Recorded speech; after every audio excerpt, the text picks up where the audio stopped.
Stay in the know and make your voice heard on different projects happening in your neighborhood and throughout Hillsborough County by visiting Hillsborough County's Engagement Hub, the online home for outreach and listening efforts. From parks and recreation projects to roadway improvement plans, your input plays an important role in shaping the future of Hillsborough County. So make your voice heard by visiting hcflgov.net/hcengage.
Good morning and welcome to the September 12, 2023 regularly scheduled land use meeting of the Hillsborough County Board of County Commissioners. Would everyone please rise for the pledge and invocation given by our chaplain, Commissioner Cameron Cepeda. I pledge allegiance to the flag of the United States of America and to the republic for which it stands, one nation, under God, indivisible, with liberty and justice for all.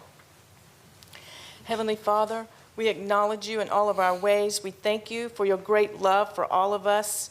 We thank you for your mercy that endures forever. And this morning we pray for a special blessing for Master Deputy Paul Alessandri.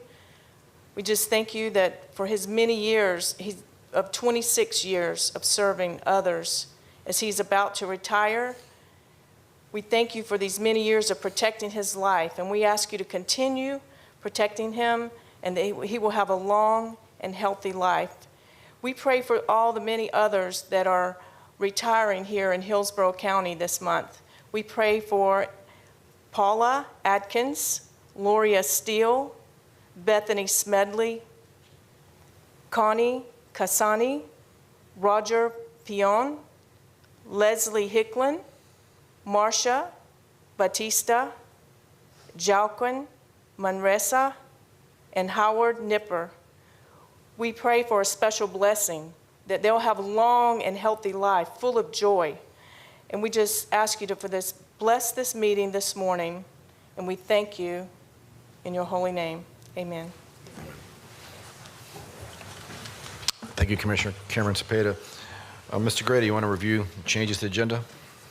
Good morning, Commissioners. Brian Grady, Hillsborough County Development Services. I'll go through first the changes and the addendum to the agenda, then I'll go through the published withdrawals and continuances beginning on page 3 of the agenda.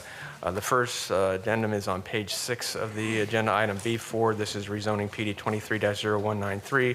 A revised report has been added to the backup, updating condition 1 to further clarify the request intent. The change is to add a clarification that as part of this community residential home, it shall utilize the existing structures indicated in the site plan. So that's the change to condition 1 to memorialize what was shown in the record as the intent for this project. Next change is on page 9 of the agenda, item B11, Patterson Road Residential PI number 5549. This has been moved from consent by Commissioner Hangan and Commissioner Wall-Stull. Third change is on page 13 of the agenda, item F3, rezoning standard 23-0115. A revised report is added to the backup correcting scrivener's error in the application summary section of the staff report to correctly update in the reference to the flu category, which is Res 20, and incorrectly showed it as Res 6. So that's been updated to show that as the correct future land use of Res 20. The next change on the agenda is item page 14, item G1, rezoning PD 22-1390. The applicant is requesting a continuance of this item to the November 7th, 2023 Board of County Commissioners Land Use Meeting. The next change is on page 15, item G2, B, PRS 23-0210. This applicant is requesting a continuance to the November 7th, 2023 Board of County Commissioners Land Use Meeting. And the next change is on page 15, item G3C, DRI 23-0195. The applicant is requesting a continuance to the November 7th, 2023 Board of County Commissioners Land Use Meeting at 9 a.m. Now I'll go through the published withdrawals and continuances beginning on page 3 of the agenda. First item is item A1, rezoning PD 18-0996. This is staff is requesting this item be continued to the October 10th, 2023 Board of County Commissioners Land Use Meeting at 9 a.m. Item A2, PRS 23-0136. This application is being continued by the applicant as a matter of right to the November 7th, 2023 Board of County Commissioners Land Use Meeting at 9 a.m. Item A3, PRS application 23-0299. This application is out of order to be heard and is being continued to the October 10th, 2023 Board of County Commissioners Land Use Meeting at 9 a.m. Item A4, DRI 23-0335. This application is being continued by the applicant as a matter of right to the November 7th, 2023 Board of County Commissioners Land Use Meeting at 9 a.m. Item A5, PRS 23-0372. This application is being continued by the applicant as a matter of right to the December 12th, 2023 Board of County Commissioners Land Use Meeting at 9 a.m. Item A6, PRS 23-0382. This application is out of order to be heard and is being continued to the October 10th, 2023 Board of County Commissioners Land Use Meeting at 9 a.m. Item A7, special use application LE 23-0498. This application is being continued by the applicant as a matter of right to the October 10th, 2023 Board of County Commissioners Land Use Meeting at 9 a.m.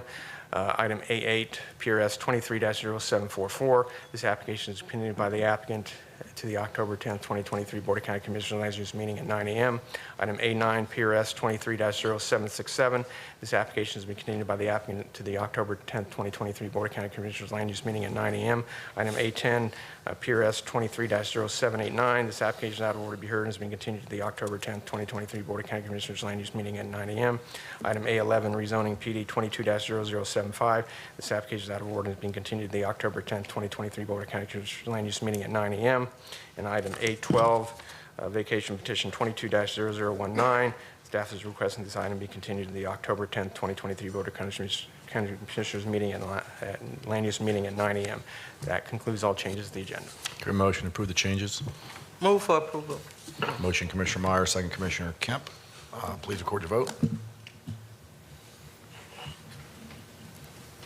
Motion carried 7-0. All right, we have a motion to approve the consent with the exception of B11, which was pulled. Motion by Commissioner Owen. Second. Second, Commissioner Myers to approve consent agenda. Please record your vote. Motion carried 7-0. All right, so if you're here for a B item, your application's been approved. Before we hear B11, I'd like to ask the clerk to administer the oath. So if you're planning on testifying today, will you please stand, raise your right hand so the clerk can swear you in? Do you swear or affirm that the testimony you're about to give will be the truth, the whole truth, and nothing but the truth? I do. Thank you. And Mr. Grady, you want to introduce B11?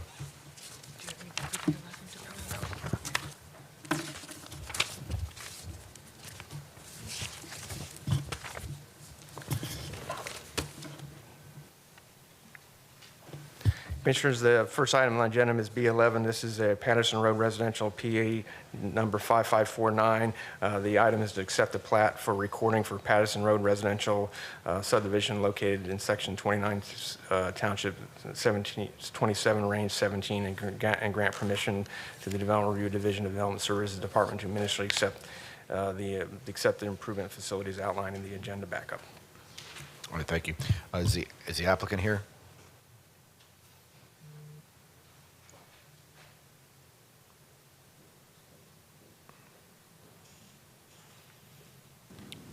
Good morning. Good morning. Cammie Corbett on behalf of, with Hill Ward Henderson on behalf of Taylor Morrison. The couple commissioners pulled this item. I don't know if you wanted to make any comments before the board. I think what I would say to the board, I mean, a plat is a ministerial item. Really what you're reviewing is whether or not it complies with the technical standards of these Florida statutes and your land development code. And your staff has found that it does in fact comply with those items. And so therefore, it's really something that is approvable. We normally don't have a public hearing on it. I think the case law will support that it's a ministerial approval that you really don't have discretion to deny. So that would be our position on it. And so we would respectfully request that you approve it. Okay, thank you. Commissioner Walton, you pulled the item also. You want to make comments? Or? Yeah, I want to learn more about it. I mean, to my understanding, Mr. Gormley, is this I know that this is the plot of land that the water pipes were being ran through, right? On the easements there? This plat does have a wastewater service to it. Yes, water and wastewater services. When I had talked to you about this a couple months ago, is this the same issue where it seemed to have been done in a different way in the past, where normally the developer will come to an agreement with the county and accept accountability for the costs of putting in this infrastructure that protects them, but if not in this way, did they do it with some type of? I'm just trying to understand. It seems like this one was done in a different way than past ones, and I want it to be transparent about if it was done differently, why it was done differently. That way, there's no more confusion. We've obviously been reached out to a lot by the public on this particular plot of land, so if you could clarify any of that confusion, I would appreciate it. And Commissioner, just for clarity, are you referencing the oversizing of a portion of the pipes? Correct. Yes. So there is a oversized portion of the pipe that is leading, I believe it's along Racetrack Road. That oversizing was done to accommodate a future county project with flows coming from a wastewater treatment plant in the north. The project was reviewed and approved for all the technical standards associated with those oversized pipes. In past instances where there's been an oversizing, the applicant has pursued an oversizing agreement with the board to be reimbursed for the additional cost of oversizing those pipes. The applicant has not pursued that oversizing agreement, Nonetheless, the pipes are being installed in accordance with the approved plans and are being inspected, and it's my understanding that the applicant made the conscious decision to proceed with the development, notwithstanding not having pursued a oversizing agreement. So then this item doesn't have anything to do with the oversizing agreement. This is just agreeing the plots of land, correct? Yes, correct. This item would approve the final plat, which would create individual lots and tracts within the parcel. It will grant the county staff the authority to accept the improvement facilities, which would include the water and wastewater pipes once they're completed, provides a performance security for the completion of those improvements, as well as a warranty security for 2 years to provide a warranty against defects in workmanship on the infrastructure that the county is accepting. Okay, and my final is I know we have so many different water projects going on because of our growth. So what's the need for this wastewater facilities? Because is this the one that's outdated up in the northwest part of the county? I believe that yes, that there is a capacity challenges, and I believe it's the Van Dyke plant, and so there's a longer-term plan to route some of the flows that are currently going to that plant to the plant that's by Advertisements Park. Advertisements Park. Okay. So then this is not us. So is it or is it not, in layman terms, us dealing with the oversizing agreement? There's nothing in this item that deals with any reimbursement for any of the oversizing of the pipes. It would. Okay. Thank you very much for that clarification. All right, thank you. I also pulled this item, and I think the applicant is correct when she stated it is a ministerial action, and we typically rubber stamp, plat approvals. However, if you've been on the board for a while, you know this has been anything but a typical development. There's been many issues with this builder. In my opinion, they're just a bad community partner.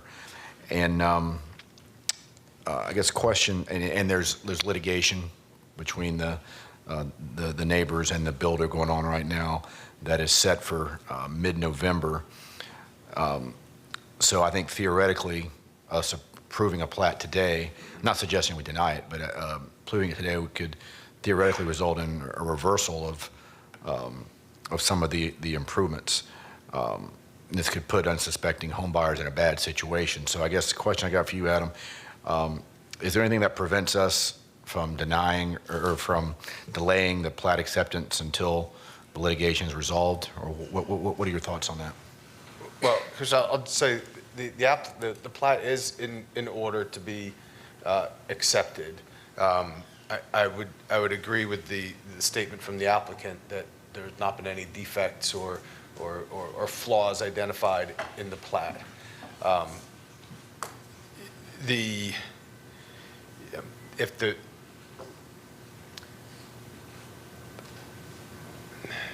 Delaying the approval is within the board's purview to make that motion. There may be, it may potentially open up avenues of redress that the applicant could seek, but it is the board's prerogative. It does need to be accepted by the board prior to being recorded as a complete final plat. Okay. Commissioner Kemp. Thank you. And I was thinking along the same lines as you, Commissioner Hagan. This is a lawsuit where the trial has been postponed twice. One, I guess because our main staff was not able to attend at that time, and then just recently postponed again because of the hurricane. So it won't be occurring until, I think, November 13th to 15th is what I read currently. And like you, Commissioner Hagan, I just don't feel comfortable, even though it is ministerial, and I don't know of any other time where we've not moved something like this forward, but this has been a continual issue, in particular with this developer and violations of, repeatedly. And I just don't feel comfortable moving it ahead of the trial and a decision from that. I would rather continue it until after that occurs. Okay. I'll make a motion to continue. Second. Okay, Commissioner Cohen? Well, I just really agree with this line of thinking that there's so much unknown out there because this trial is pending that we don't have all the facts that we need at this point. So I agree with you. Commissioner Owen? Yes, I think, Mr. Chair, I just need to know, are you supporting the motion? It's your district, right? Correct? I'm wholeheartedly supporting the motion. Okay, thank you. Okay, so we got a motion to continue till after the court rules on this issue by Commissioner Kemp, second by Commissioner Wostel. Commissioners, sorry, December 12th is the next land use meeting following the scheduled trial. To continue to that date? Yes. Okay. All right, please record your vote. Motion carried 7-0. All right, thank you. Mr. Grady, public The hearing. next agenda item is a C1. This is a vacating petition by Transit Development, Inclusive Creek of Hillsborough County Homeowners Association to vacate a portion of two 10-foot wide platted utility easements. This is vacation petition 22-0009. Carrie Allen with the Real Estate Services will provide staff presentation. Good morning. Carrie Allen, Facilities Management and Real Estate Services Department. Item C1 is vacate ID V220009. This is a petition by Transcend Development Corp. and Colusa Creek of Hillsborough Homeowners Association, Inc. to vacate portions of two 10-foot wide platted public utility easements lying within Lot 71 and 134. These are within the plat of Colusa Creek, recorded in Plat Book 138, page 28. The petitioners have submitted this request to resolve the encroachment of townhomes constructed into portions of the utility easements. The proposed vacate area is generally located south of Balm Riverview Road, north of Boyette Road, and east of US Highway 301 in Riverview. The vacate area consists of approximately 17 square feet within Lot 71 and approximately 11 square feet within Lot 134. Reviewing departments, agencies, and utility providers have raised no objections to this request. Staff recommends approval of this petition request. All right, this is a public hearing. Would anyone like to speak to this item? Can we have a motion? Move for approval. Motion approved for Commissioner Wostel, second Commissioner Cohen. If no comments, please record your vote. Motion carried 7-0. All right, thank you. Mr. Grady.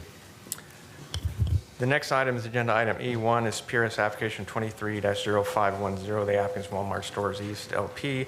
This is a request for a minor modification of existing planned development located on the north side of Brandon Boulevard, just west of Mount Carmel Road.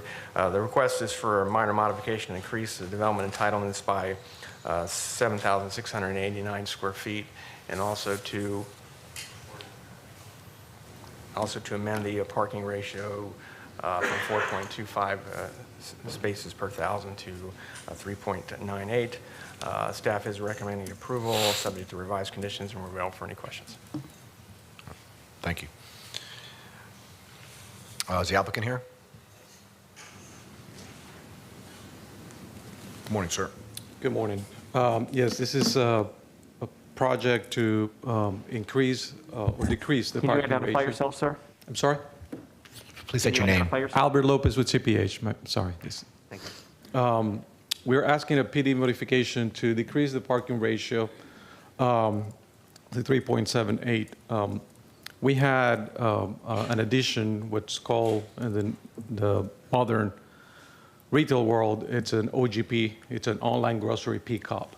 It's going to be a new service that Walmart it's currently offering to their customers, where they are storing everything inside the store now. They need additional space to store these groceries online while the customers come and pick them up. So this is an area just limited to employees only. They will just store those goods for a little bit until the customers comes, park their cars. The employees will go directly to their cars and unload the goods. In order to meet this demand, we have designed 45 parking spaces for those pickup. We're just increasing the existing parking spaces from 9.5 feet to 12 foot wide, which is then forcing the parking reduction. We had provided a parking study to support that the parking ratio works with the demand of the services and the demand of amount of customers coming to the store still will be enough to supply for those additional customers not using the OGP parking spaces. There's also restriction on square footage in the building per the PD today.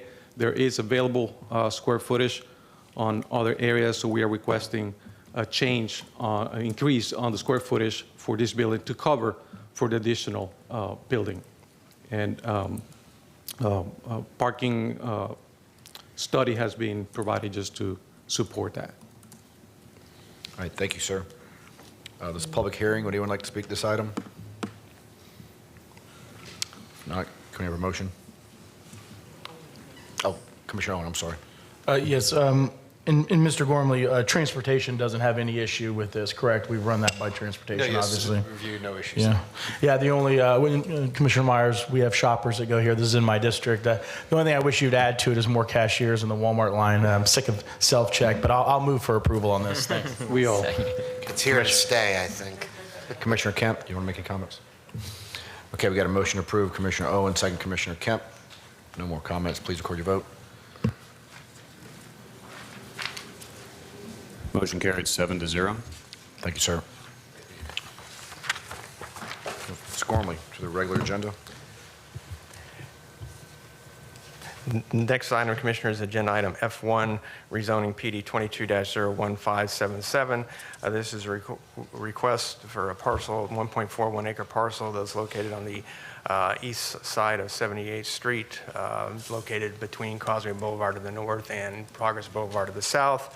The request is to rezone from ASC 1 to a planned development. The planned development would allow for one single-family home and a contractor's office, approximately 5,548 square feet. As you will see, it was not recommended for approval by the zoning hearing master, found inconsistent by the planning commission, and our staff was not supportive. Our support was primarily related to a proposed reduction in the buffer width along the southern boundary, which the code required 20 feet and 3 feet is being requested. And the 10-foot reduction is also being requested on the northern boundary of the parcel. Staff's available for any questions. Thank you. All right, thank you. Is the applicant here?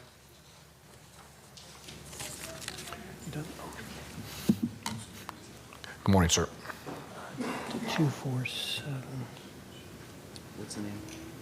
247. This one? Yeah.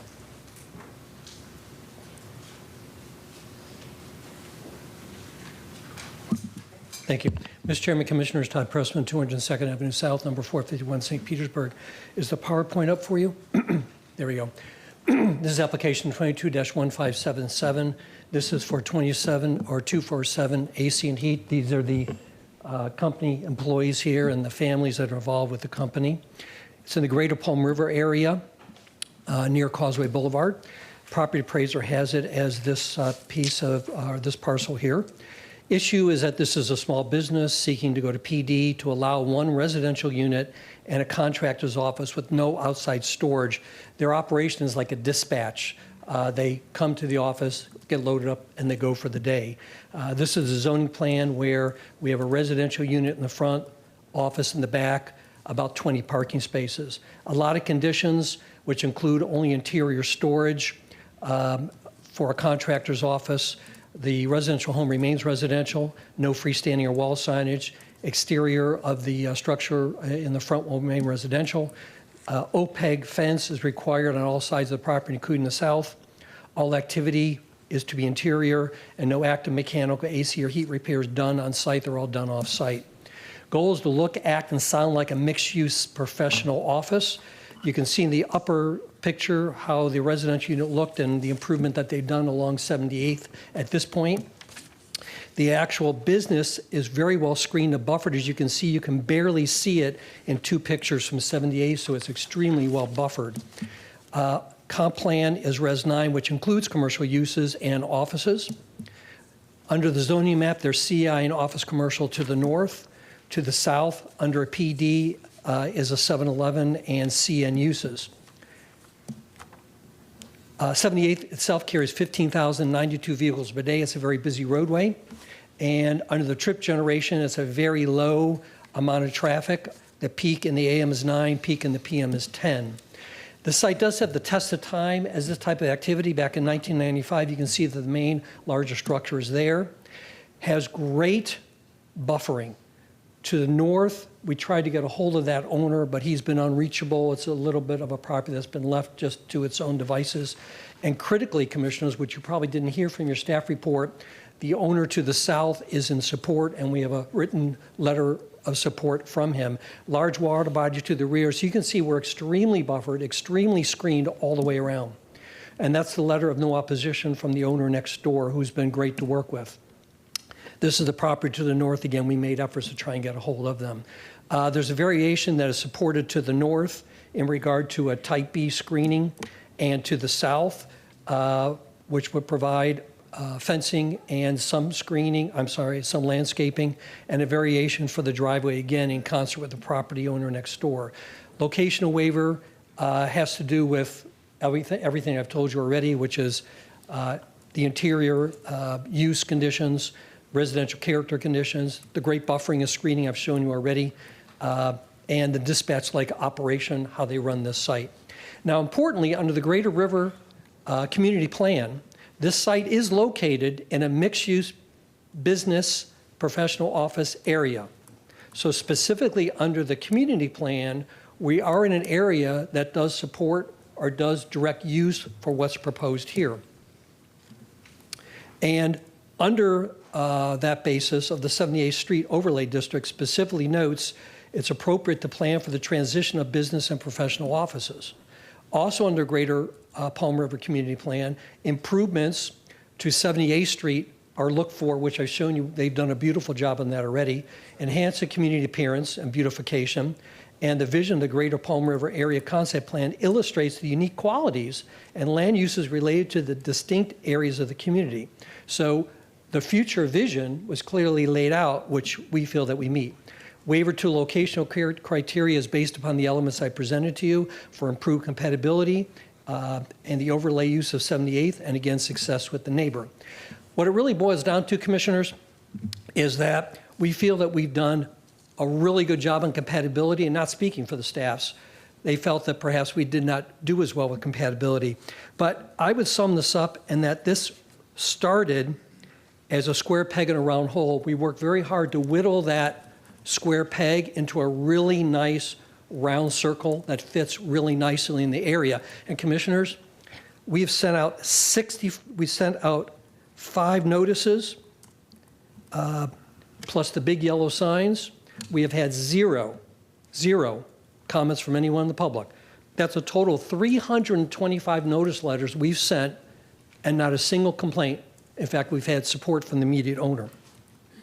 And in regard to the variations, even the ZHM agrees with some of the variations or some of the criteria of the variations.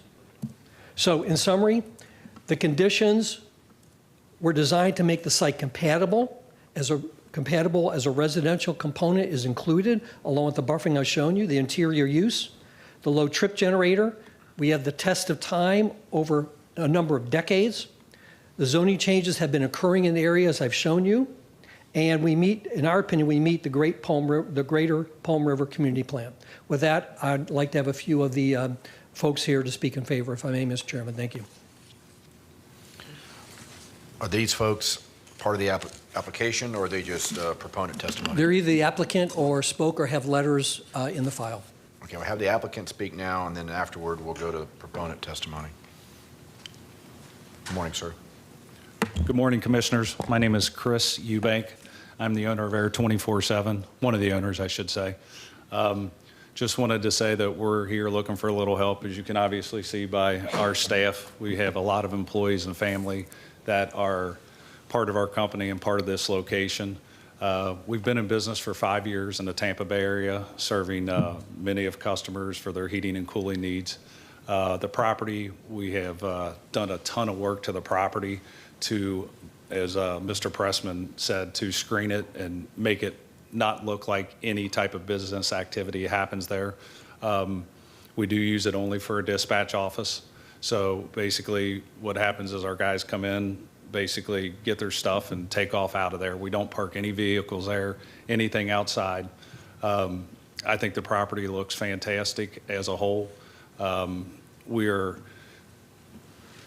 asking for your assistance to try to make this a possibility, because it'll be detrimental to us if we don't get this type of approval for this property. Any questions you'd like to ask? No. Thank you.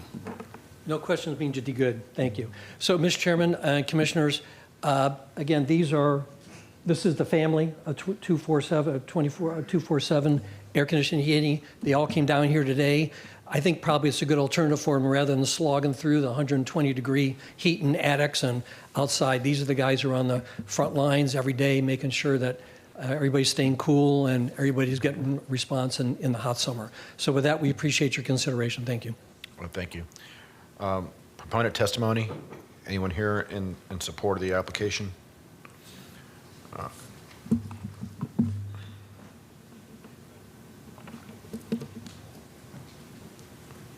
Hi, I'm Sarah Ford.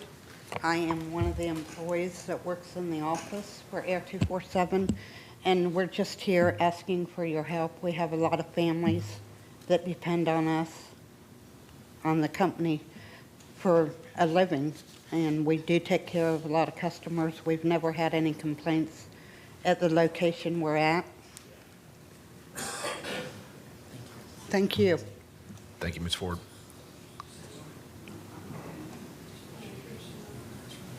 Hi, I'm Rich. I actually live on the property. I'm there 24 hours a day. I live in the front house, and like they've told you, we've done everything we can do to be able to, like, we have people that actually come to apply for a job, they don't even know we're there. You can't even see the building. If you ever drove down the road, you would see that. Sorry, I'm a little sick. But we're just here asking for help to see if there's any way that we stay on the property when they're saying detrimental, or I don't even know how we could survive, because we only pay like $1,200 a month. Where we're at now to try to get into something like that is over $1 million, $2 million property, like $15,000 a month. So, and with the economy the way it is, it's this year has been, a lot worse. So we're just asking for help any way possible. And if you could state your name. Oh, it's Don Richard Nevels. Thank you, sir. Thank you. I have one nervous Nellie. No, too nervous? Okay, you're intimidating her. She's too nervous, so we'll pass on her. Thank you, Mr. Chairman. Thank you.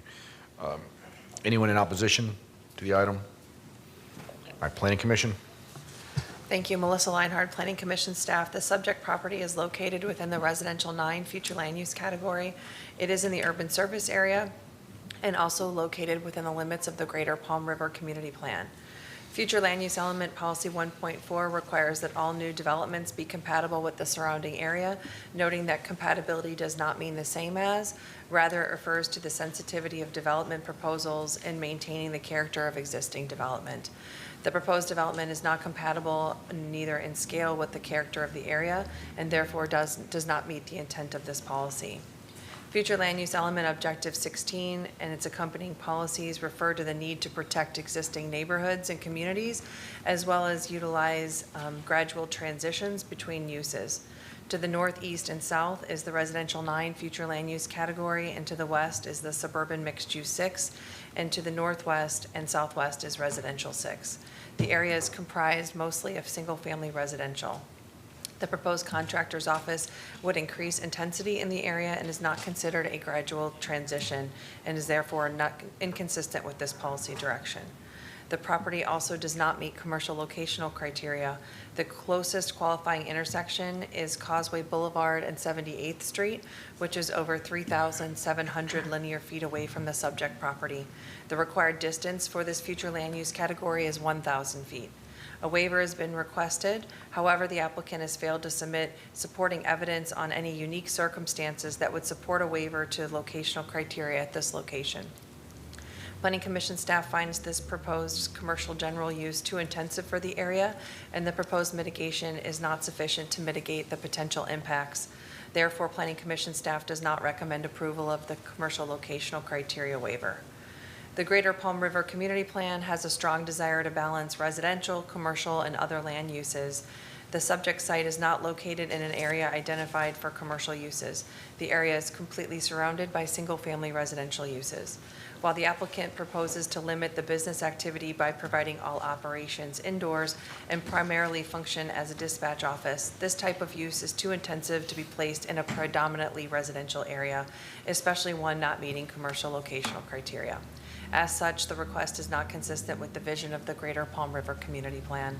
And based upon those considerations, Planning Commission staff finds the proposed plan development inconsistent with the unincorporated Hillsborough County Comprehensive Plan. Thank you. All right, Hearing Master.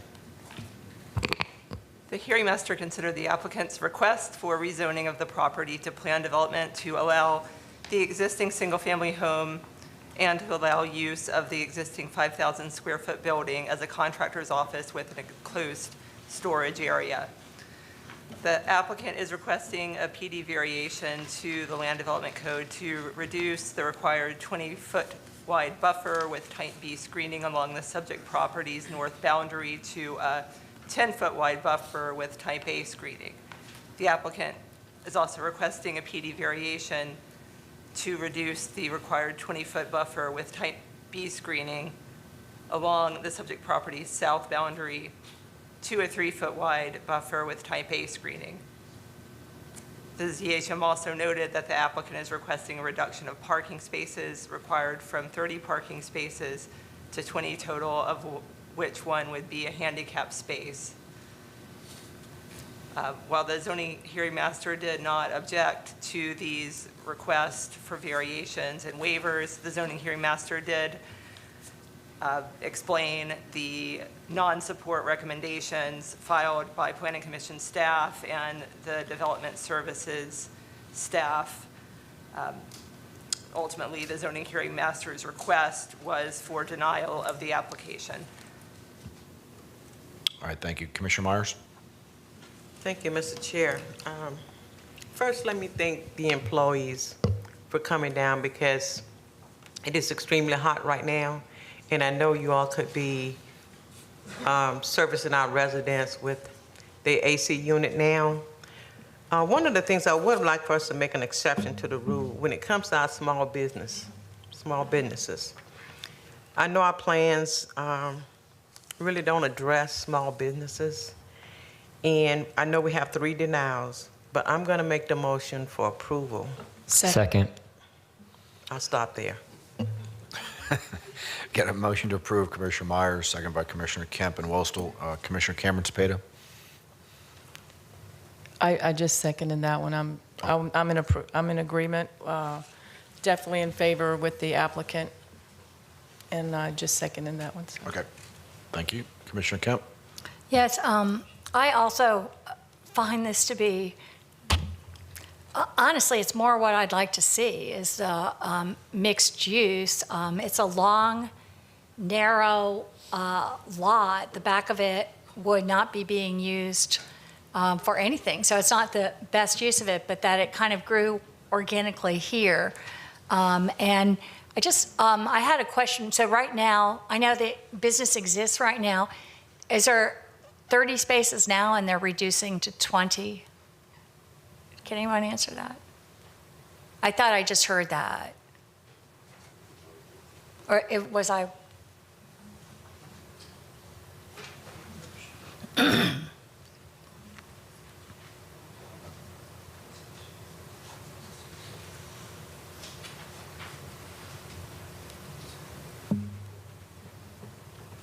Commissioner? Maybe I heard it wrong.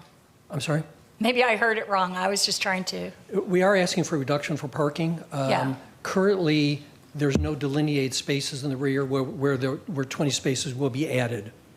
I see. Does that answer your question? So you wanted to have 30 spaces, but you're willing to reduce it to 20. 20 in the back and 4 in the front. So it's 24, Chris, total provided? Total provided. What's that? Yeah, 24 will be installed. Yes, ma'am. Okay. And I know there's, and I respect the concern, this isn't to do, the analysis, and appreciate the analysis by staff and the Planning Commission staff and the zoning hearing master in looking at this. But I've long wondered, and I know that staff knows this, about the commercial criteria location and those limits. This does, strike me as an office with the with an intensity that, and I know we talked about intensity, but at that site on Madison Road, I believe, is an area where this just really strikes me as appropriate. So with that, I'm going to approve. Thank you, Commissioner Wostel. I just wanted to say, when I got this briefing, I responded to Mr. Gormley saying, "Oh, this is my dad, right? This is exactly how my dad works," and I appreciate Commissioner Meyer's support for small businesses. Commissioner Owen. Thank you, Mr. Chairman. And Ms. Leinhardt, just to get some perspective, the increase in intensity is basically what's already there, because it looks like what we have here, and this is partly for Mr. Gormley too, is the structure was already converted, I guess, in violation of code, correct? Correct. But understand the structure has been converted in use already. Yes, sir. Okay, so that increase in intensity is basically how the property is already being used. Is that safe to say? Yes, the way we evaluate property is based on the existing zoning, not based on the existing use necessarily. So the rezoning itself to match what is already there is what's being evaluated. Understand, yeah. So we have a converted structure, doesn't meet locational criteria, and the buffering, because you're supposed to have 20 feet on this particular property, right? So we'll be making an exception there? Yes, the requirement is a 20-foot buffer on both the north and the south, and they have asked for variations to those. Okay.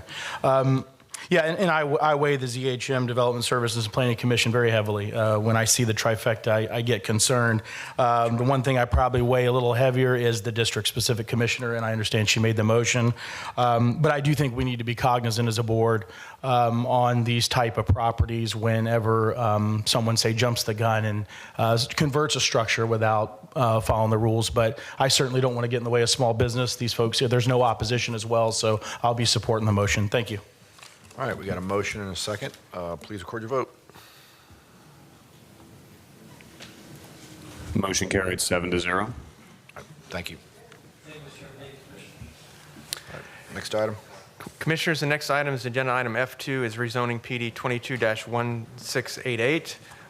The request is for a modification to existing zoning. The property is located on the east side of 23rd Street, southeast, north of College Avenue in the Ruskin area.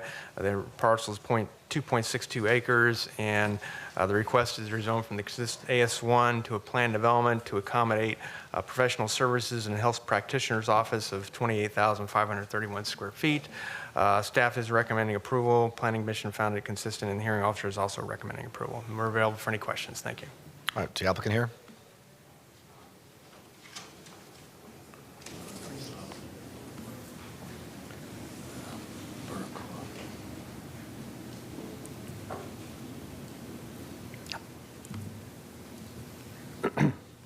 Thank you, Commissioners. Todd Pressman, 202nd Avenue South, number 451, St. Petersburg. This is 221688, located in the Ruskin area, right along College Avenue, or close to College Avenue, on 24th Street Southeast, composed of 3 parcels. Issue is AS1 to PD for 2.62 acres, more or less, for professional services health practitioner's office. Development services support. Planning Commission is consistent. Surrounding uses to the north are tiny homes. There's a Metro ready mix concrete plant on one side and a mini grocery store a little bit to the further south. Future land use category is SMU 6, which provides for suburban commercial offices, research parks, light industrial. As you can see, we have support from all 3 of your recommendations, so I'm going to do a little bit more of a brief presentation on this one. The PD plan is for professional services and health practitioner services with 5 footprint buildings. This is the PD plan. Along 24th is 12,540 vehicles per day, operates at a level of service C. We have good buffering and screening on the north. You can see the natural screening between the uses. And the site abuts on the right as what you see here. Abutting to the rear and the owner to the west is the cement plant, as I've shown you on the aerial. Development services note, which I think is important, that the proposed 0.24 FAR is significantly under the 0.35 maximum FAR. And notes the proposed uses are less intense than the allowed uses in the adjacent concrete distribution plant. Planning Commission notes it's compatible. Proposed rezoning meets the intent of the objectives. It's a nice gradual transition and consistent with the Ruskin Community Plan. So with that, we appreciate your attention and consideration. Thank you. All right, thank you. Anyone here in support of the item? Anyone in opposition? Planning Commission?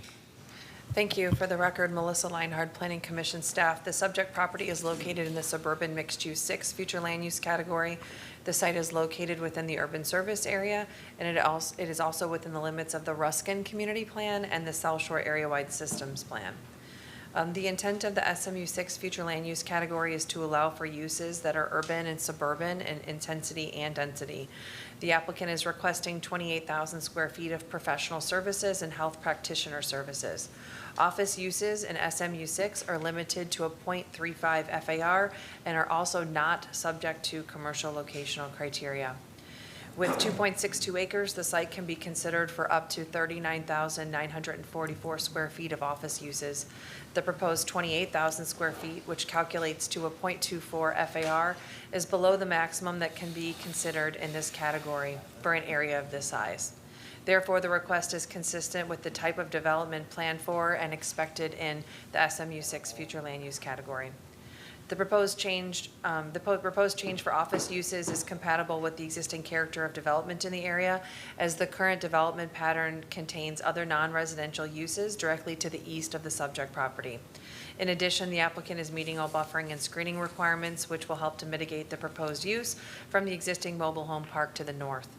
Rather than one large 28,000 square foot building, the applicant is proposing to break up the total square footage into 5 smaller buildings, and each building is limited to no more than 20 feet in height. This effort will help to keep the proposed development in scale with the surrounding development, consistent with future land use element policy 1.4 relative to compatibility.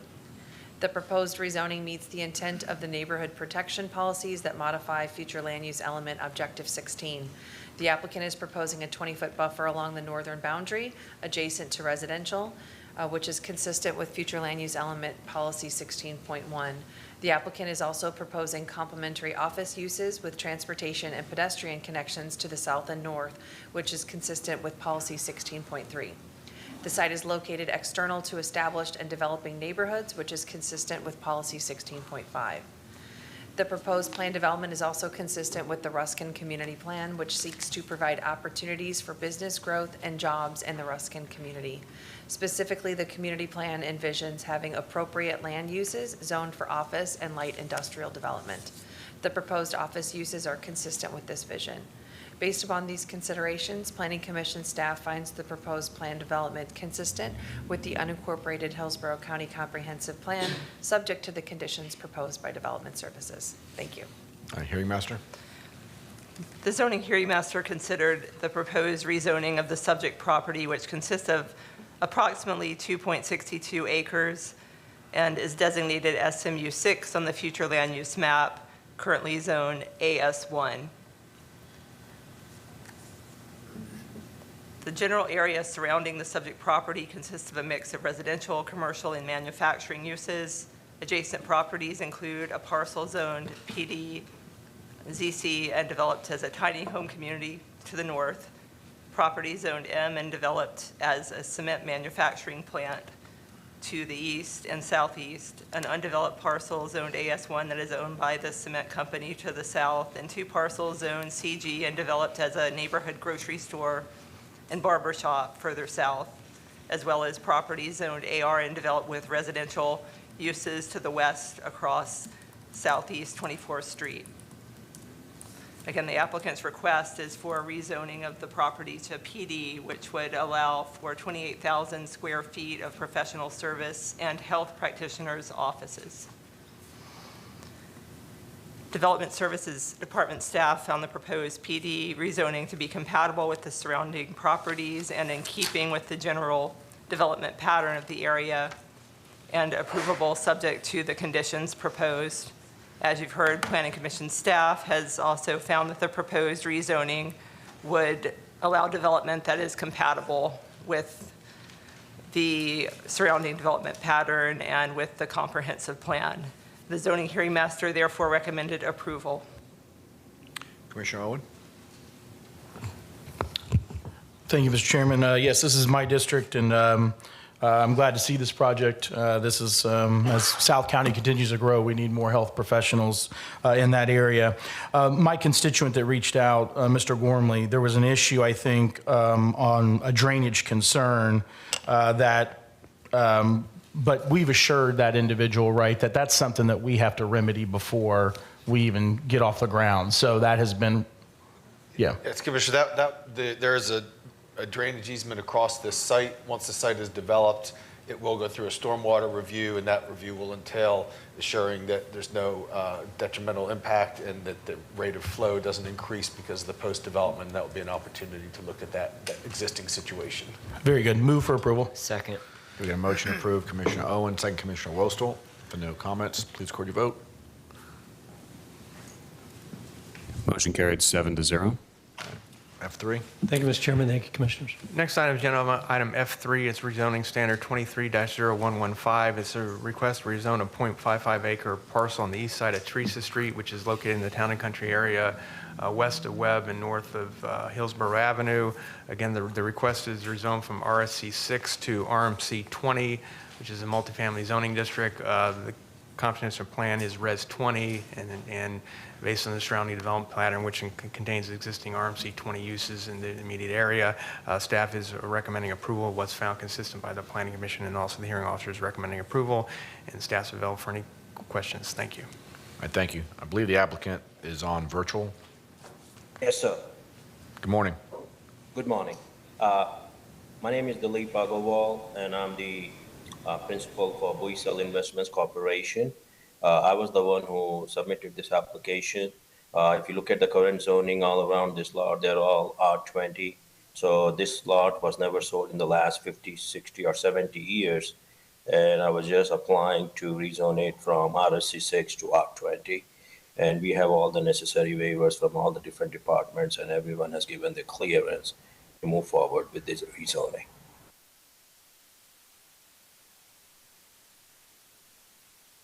Is anyone here in support of the item? Anyone in opposition? Planning Commission? Thank you, Melissa Leinhard, Planning Commission staff. The subject property is located within the residential 20 future land use category. It is in the urban service area and located within the limits of the Town and Country Community Plan. The subject site is located in the urban service area where, according to Objective 1 of the future land use element, 80% of the county's growth is to be directed. The proposed request is consistent with this policy direction. In addition, future land use element policy 1.4 requires that all new developments be compatible with the surrounding area. The proposed change from RSC 6 to RMC 20 zoning is compatible with the existing character of development in the area, as the current development pattern contains extensive RMC 20 zoning to the south, east, and northeast. The proposed rezoning meets the intent of neighborhood protection policies of the future land use element. The development pattern of the surrounding area shows other residential uses with varying lot size. The proposed rezoning would also encourage an appropriate transition and intensity between the commercial zoning districts located south of the subject property and the single-family zoning districts located north of the subject property. A rezoning to RMC 20 would reflect a development pattern that is in keeping with the existing development pattern, which is consistent with this policy direction. The Town and Country Community Plan's vision statement encourages development that increases the property value of homes. Allowing RMC 20 zoning on the subject site will encourage development and increase value to the area, especially considering that the site is currently vacant. The proposed RMC 20 zoning district is aligned with the community plan's language regarding a strong urban community and is therefore consistent with the overall vision of the community plan. Based upon those considerations, Planning Commission staff finds the proposed rezoning consistent with the unincorporated Hillsborough County Comprehensive Plan. Thank you. Zoning hearing master. The zoning hearing master reviewed the applicant's request for rezoning to the RMC 20 zoning district. And that request is for the development of townhomes on the site. The property is just over half an acre, 0.55 acres in size, currently zoned RSC 6 and designated residential 20 by the comprehensive plan. Excuse me. Some testimony in opposition was provided at the CHM hearing from a resident of the Kingsport townhome community located to the south, but not adjacent to the property. That concern was regarding the sufficiency of the roadway and potential concern about traffic and the reduction of property values. However, the county's transportation review section stated that the subject property will be accessed from Teresa Road, which is a 2-lane undivided roadway with 52 feet of right-of-way. Transportation staff has no objection to the rezoning request. Furthermore, the applicant testified in rebuttal that the resident of the townhome community was referring to the internal access roads for that community, which can only accommodate one vehicle due to insufficient roadway width. The subject property will be accessed from Teresa Road, which is a 2-lane road. The zoning hearing master found that the rezoning for the development of townhomes on site is consistent with the development pattern in the area as well as with the comprehensive plan and recommended approval. All right, what's the pleasure of the board? Move approval. Got a motion to approve. Commissioner Cohen, second Commissioner Myers. No comments. Please record your vote.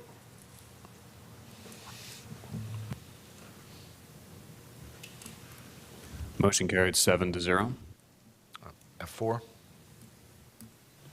The next item, agenda item F4, is rezoning PD 23-0181. The applicant is Hope International Ministries Incorporated. This is a request to rezone a 9.44 acre parcel that's located in the Greater Carrollwood, North Dale area on the north side of Mushinsky Road, west of Henderson Road. The request is to rezone from AS1 to planned development to allow for 9 units on the property. They will be single-family homes, but they will be on common ownership under ownership of Hope International. Therefore, technically, it would still be considered multifamily. This will be an extension of the Hope International Ministries children's home to the west, and it actually specifically conditioned to limit the use of the residence to employees of the facility to the west. And so it's functioning as an extension of that. Based on that, staff, planning development service staff did find the request compatible. The hearing officer also recommended approval. I would note the planning commission did find this inconsistent based on non-compliance with minimum density policies, which they'll speak to as part of their presentation. But staff is available for any questions. Thank you. All right, thank you. The applicant here. Good morning. Good morning. Cammie Corbett with the law firm of Hill, Ward, and Henderson, 101 East Kennedy Boulevard, Suite 3700. find a place to put my stuff. There we go. Sorry. I do have a brief presentation for you this morning since we did hear that Planning Commission did find us inconsistent.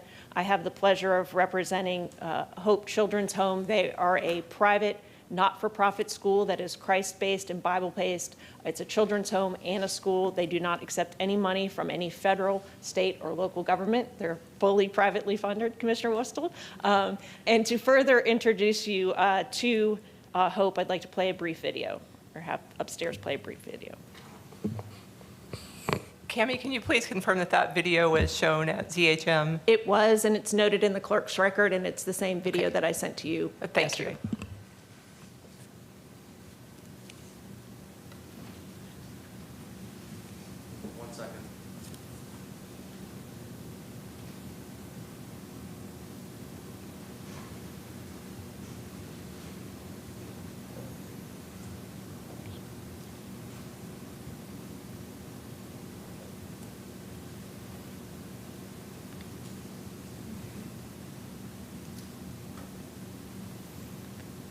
If we can't get it, I can continue. Okay. They're just building suspense. I'm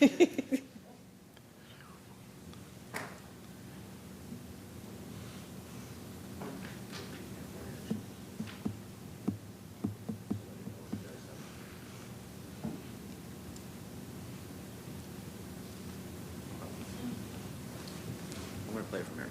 Okay.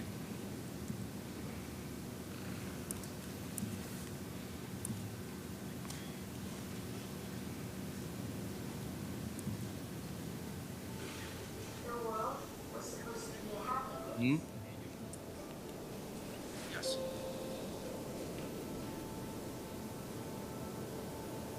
A place where we could create, make memories, laugh, and just be kids. Any opportunity would be at our fingertips. We weren't supposed to worry about what we were going to eat or drink. We were supposed to be protected by those that loved us.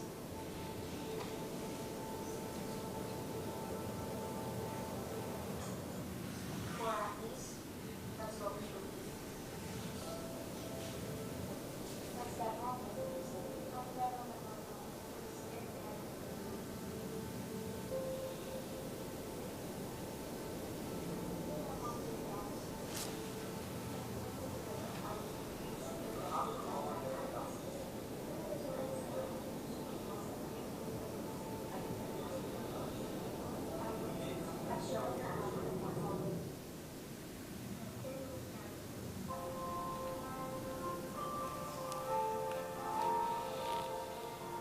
Hope in Christ can be found by some in church, in a family member, by a pastor, and it can even be found in a children's home. At Hope Children's Home, we take these children who have been broken, loved, hopefully more than they have ever been loved before, caring for their needs as if they are a part of our own family. We educate them, teaching them to strive for academic excellence and break the cycle of their families have found themselves in. This method has been proven for over 50 years in our home in Tampa, Florida. God has allowed us to expand to New Mexico, the country of Honduras, and more recently to reach mothers in crisis and rescue babies from abortion through a new ministry initiative called Bundles of Hope. Bundles of Hope is being built for the most vulnerable in life.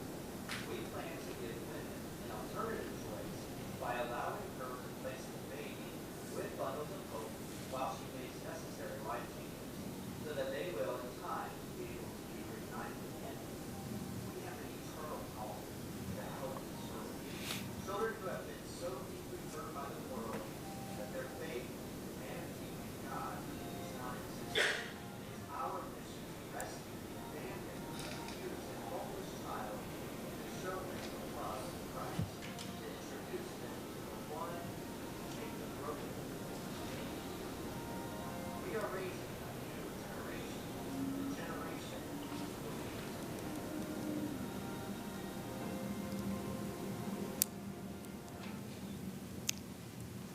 And so the reason I show you that video, and you might be wondering, how is this relevant to land use? It's extremely relevant to the question as to whether or not we've satisfied an exception to the minimum density policy. Wanting to see what's happening on the property, what the nature of this property is, and how developing the property to minimum density, which would be 27 single-family homes, would be very disruptive to what's happening. Just quickly, you see the vicinity. We're south of Gun Highway, and we are west of Henderson Road. This is the existing campus and aerial. The yellow is the existing Hope Children's Home PD. The green is the proposed PD, and you can see in that aerial there's a swimming pool, an existing residence, and some structures, some barns, and some things already there, and it's already integrated as part of their campus. So this is part of what they consider to be their home. The request, again, we're asking for 8 additional structures to maintain those accessory uses, and we are asking for a PD variation to maintain the existing buffers, because I'm going to show you some photos, and you're going to see that it looks really rural out here. Again, this is one of these are the images of the cottage, interior and exterior. That's the library you saw. This is the playground that is on the existing PD. This is the swimming pool that's on this property that's subject to this PD request. You can see it's already in use by the children's home. Again, and just again, very rural in nature. It has a rural picket fence. And that's a dead end that's adjacent to them. And then you'll see on this area what's beyond the dead end. When we look to the west, we have a very significant rural development pattern of ASC1 zoning. Now, I admit that when you look to the north, east, and south, there is a suburban development pattern, and I understand why the Planning Commission is looking at that from that perspective, but I think when you look at it as the whole, and you look at the compatibility with this children's home, there's no question that we've met the exception for minimum density, and that additional density would be completely incompatible and inconsistent. We're consistent with the Greater Carrollwood Community Plan, which recognizes the uniqueness of neighborhoods and recognizes each neighborhood's culture. And this is the concept map from Carrollwood Community Plan, and there's nothing inconsistent with this development with that community plan. And again, our point, we think that requiring us to meet minimum density would be wholly incompatible and would adversely impact the existing development that we have, and we would respectfully request your approval. All right, thank you. Anyone here in support of the application? Anyone in opposition? Planning Commission? Thank you. For the record, Melissa Leinhardt, Planning Commission staff. The subject property is located within the residential 4 future land use category. It is in the urban service area, and it is also located within the Greater Carrollwood Northdale Community Plan limits. Objective 1 of the future land use element of the comprehensive plan asserts that Hillsborough County shall proactively direct new growth into the urban service area with the goal that at least 80% of all population growth will occur within the urban service area during the planning horizon of the comp plan. Future land use element policy 1.2 requires that all new development or redevelopment shall occur at a density of at least 75% of the allowable density of the future land use category in order to optimize investment for services and infrastructure. The subject site's future land use category is residential 4, which allows for consideration of up to 37 dwelling units on the 9.44 acre subject property. The proposed development seeks to add 8 additional single-family dwelling units to an existing dwelling unit on the site, which would total 9 units. These 9 units would fall significantly under the 75% density requirement, which is 28 dwelling units, for new development within the urban service area by a considerable margin. Future land use element policy 1.3 seeks to restrict new zoning approvals for residential development within the urban service area and future land use categories that permit 4 dwelling units per gross acre or greater that do not meet minimum density unless certain circumstances are met. In their narrative, the applicant stated that the proposed development would adversely impact the existing development pattern in the area if it was required to meet the 75% minimum density requirement. This, however, is not a true representation of the dense residential nature of the surrounding areas adjacent to the subject site directly to the north, east, and south. The 8 new dwelling units plus the existing residential structure would vastly reduce the density of the subject property to a mere 1 unit per gross acre, which is significantly below the 75% minimum that is required for new development within the urban service area. And based upon those considerations, Planning Commission staff finds the proposed plan development inconsistent with the comprehensive plan. Thank you. All right, thank you. Zoning Hearing Master. The zoning hearing master reviewed the applicant's request for rezoning of the subject property to plan development to allow a total of 9 single-family homes to serve as employee housing for staff of the Hope Children's Home on the adjacent parcel to the west of the subject property. The applicant has requested PD variations regarding the buffering and screening requirements of the Land Development Code. The first being a 5-foot reduction in the required 5-foot wide buffer and type A screening on the subject property's north and east boundaries to allow a 0 buffer and to maintain the existing fencing and mature vegetation, tree canopy, and open space.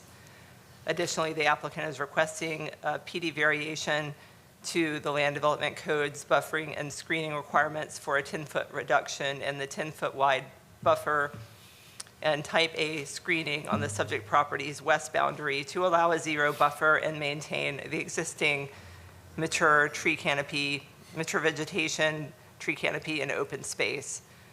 The zoning hearing master reviewed the development services staff finding that although the proposed development of 9 dwelling units does not meet the comprehensive plan's minimum density policy, the proposed detached single-family home development is in harmony with the surrounding land uses and maintains the existing height scale and bulk of development pattern in the area.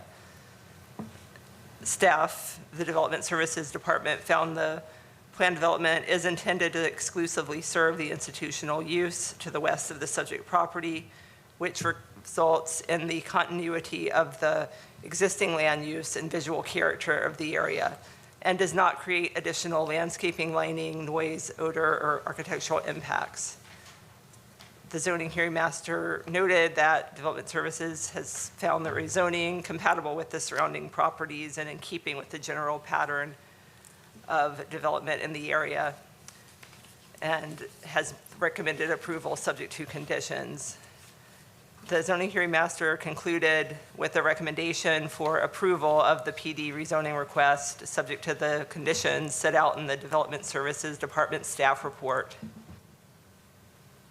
All right, thank you. Commissioner Wolstel?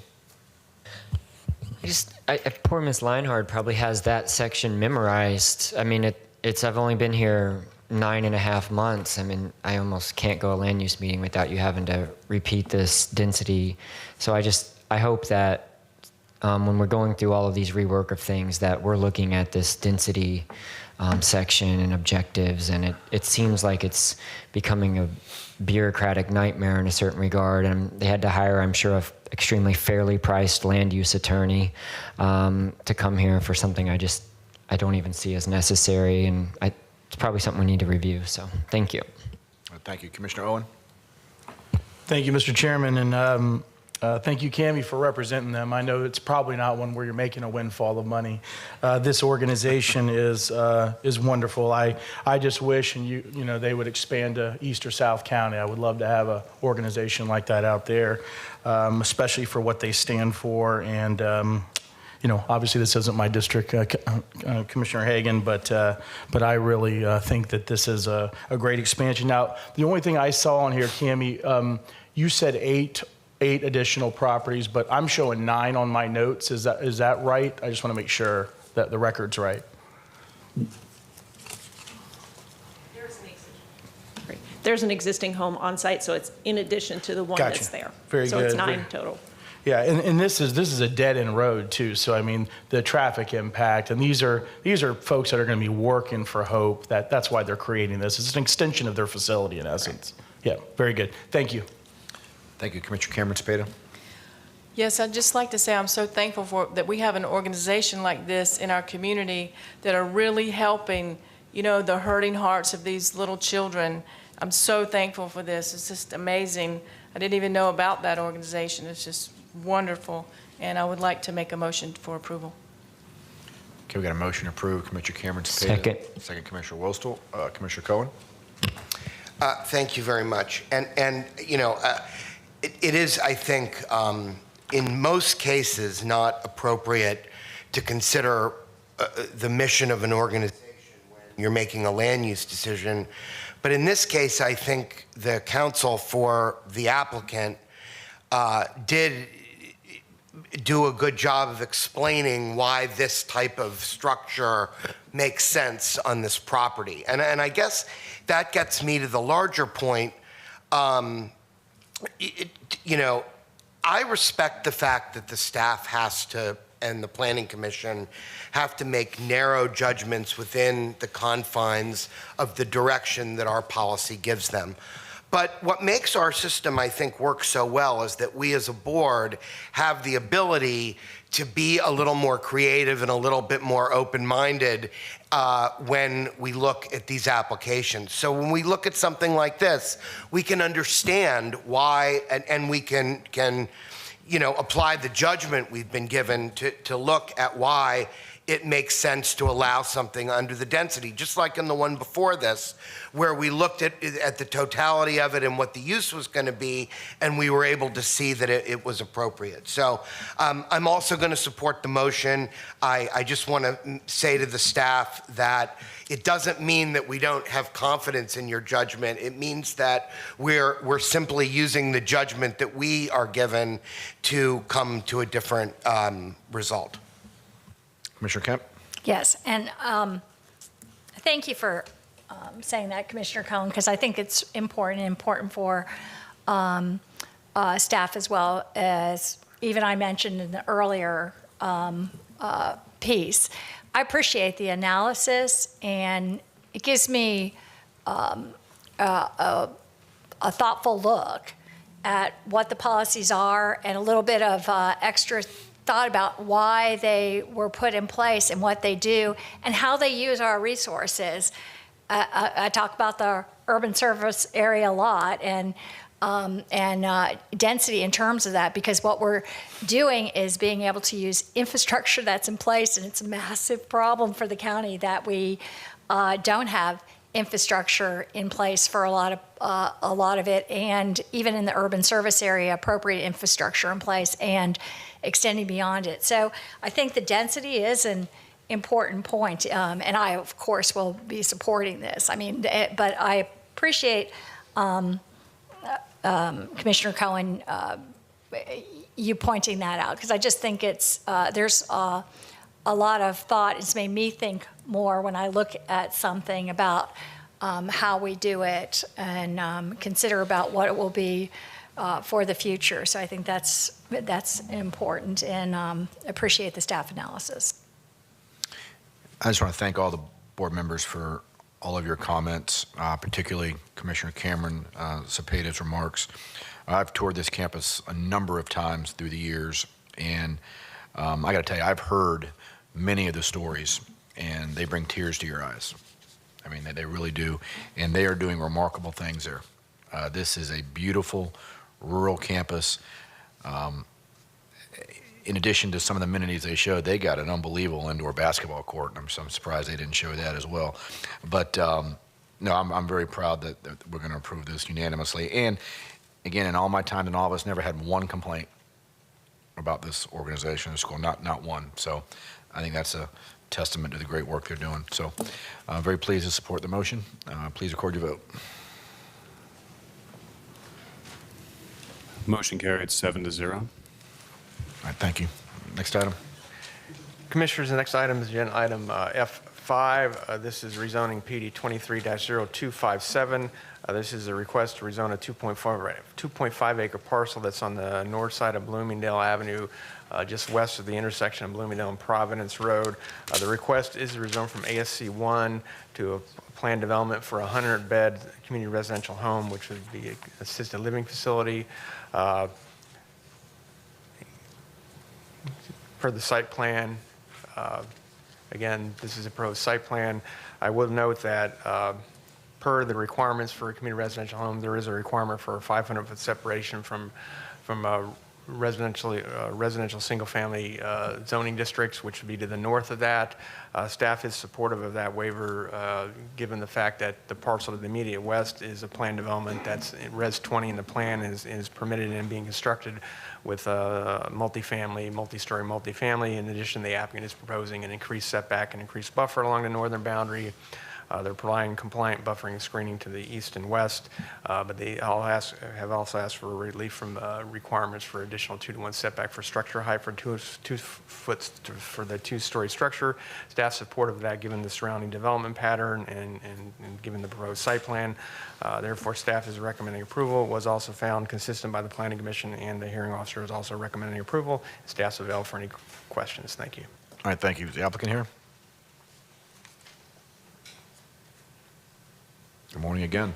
Good morning, Commissioners. Todd Pressman, 202nd Avenue South, number 451 in St. Petersburg. PD or a PowerPoint for you.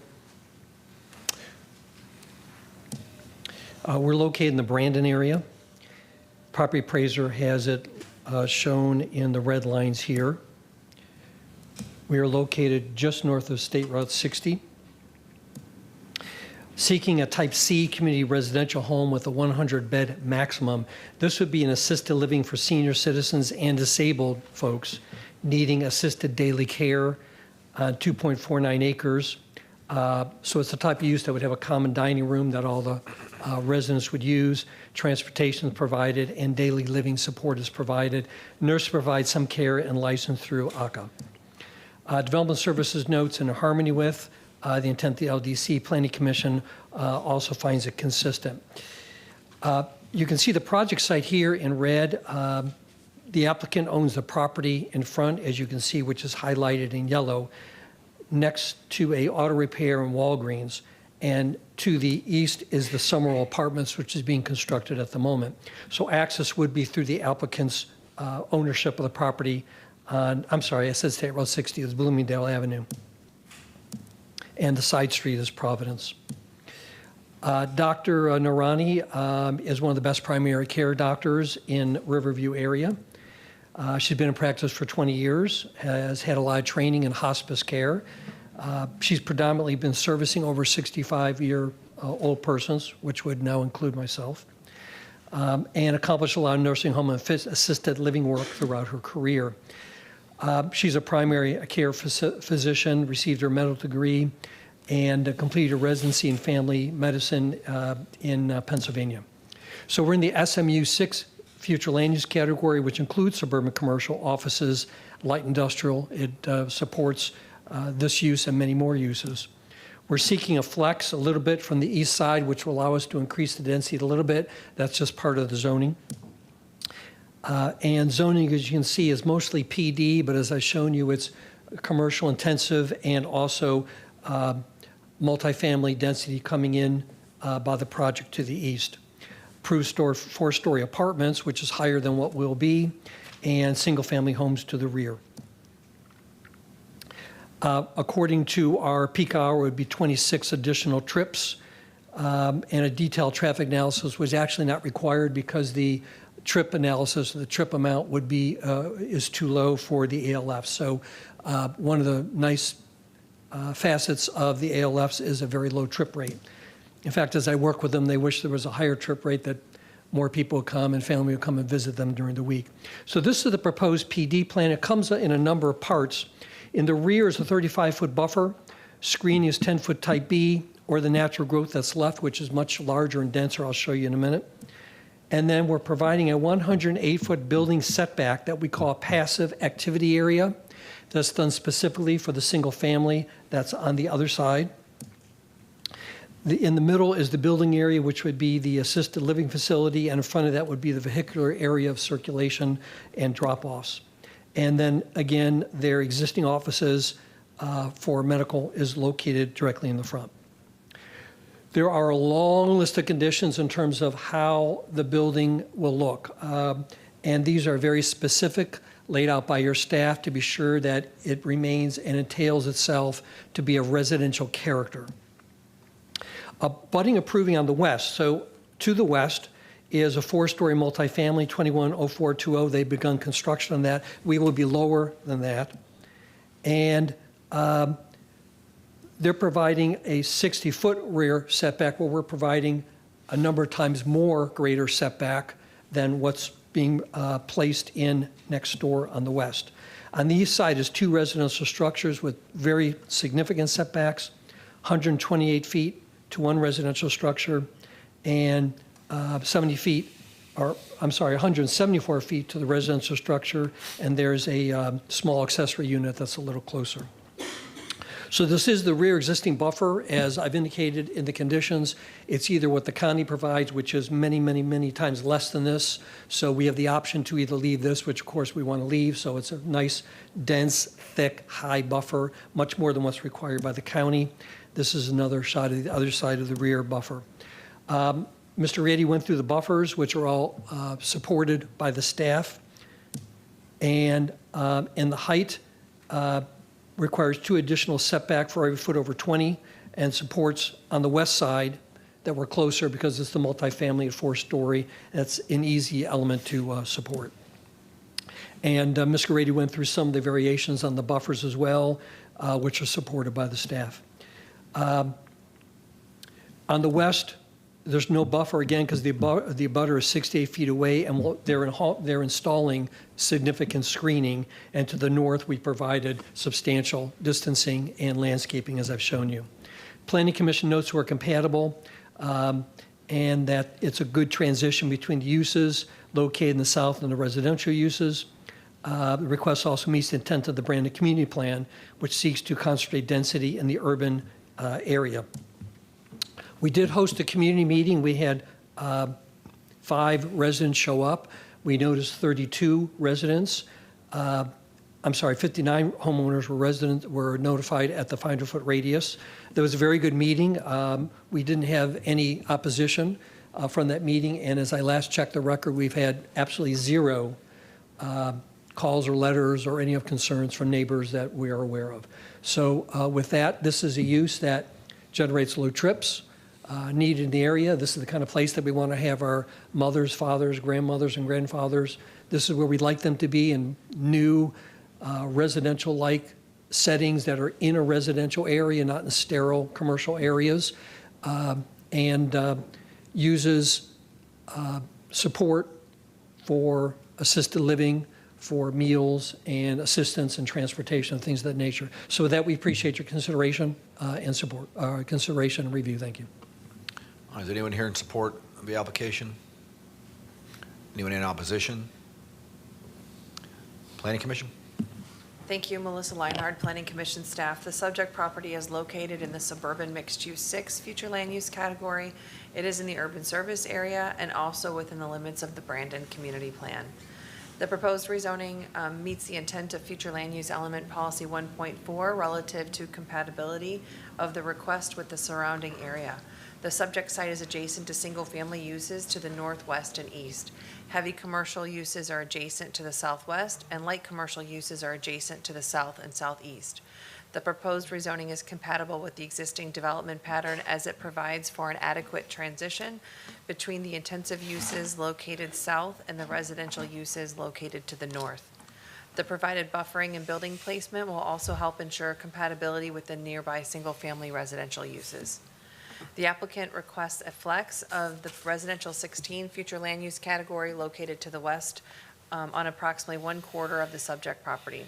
Future land use element policy 7.3 allows for the consideration of flex requests. A flex must demonstrate how it furthers other goals, objectives, and policies of the comprehensive plan. And in this case, the flex would encourage a higher level of density within the urban service area, while also providing adequate opportunities for connectivity through the use of stub outs to the south end of the site. The flex request and the nature of the proposed assisted living facility are compatible with the surrounding development pattern and contribute to the range of uses allowed within the SMU 6 future land use category. The request also meets the intent of the Brandon Community Plan, which seeks to concentrate density in the urban general character district, while also ensuring that all changes be compatible to preserve existing neighborhoods. The proposed use provides an adequate transition of intensity between the commercial uses located south and the residential uses located north, and is therefore consistent with this goal. Based upon this information, Planning Commission staff recommends approval of the flex request. Future land use element objective 17 allows for the consideration of residential support uses within neighborhoods so long as they are compatible with the surrounding development pattern. Assisted living facilities are considered residential support uses under this policy, and the proposed request will allow for development that is appropriate in scale and intensity for the surrounding land uses and is therefore consistent with the neighborhood and community serving uses policy direction.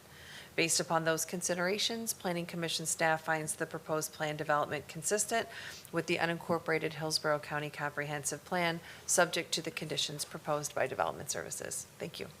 Zoning Hearing Master.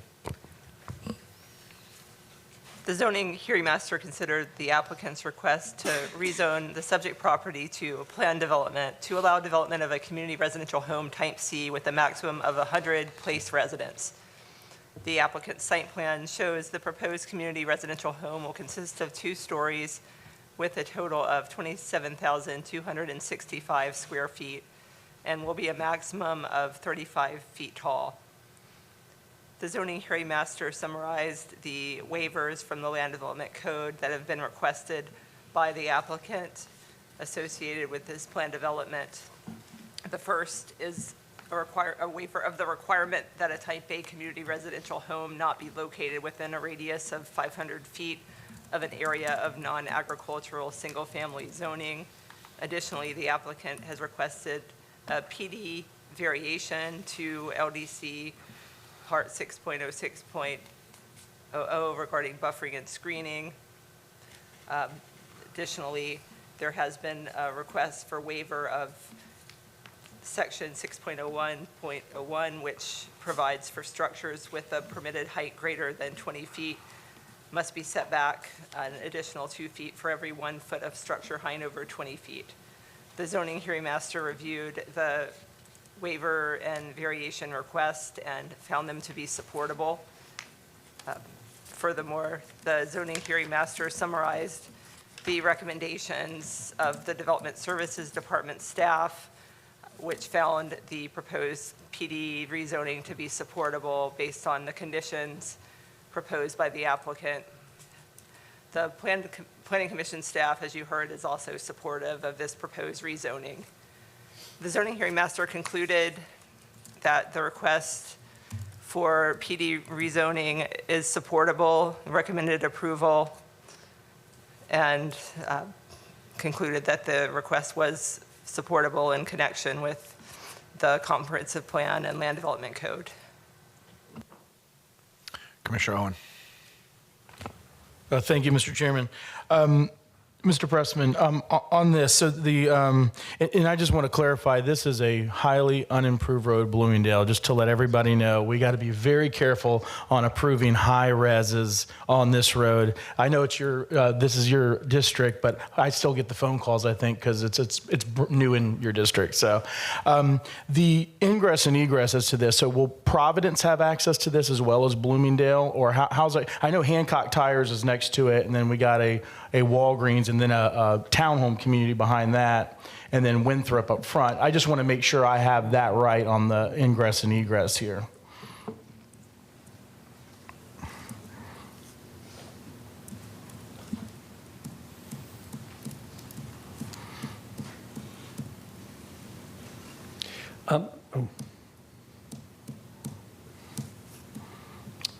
Excuse me, I'm sorry.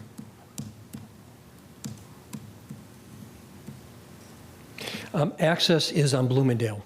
Access just on Bloomingdale, so not off Providence. Correct. And I'm not too worried about this one because this is an assisted living, so I don't think we're going to have rush hour traffic or any type of impact. I just want us to be conscious of this, and I didn't know that this was Narani's property. Narani Medical is one of the largest primary care folks for our districts.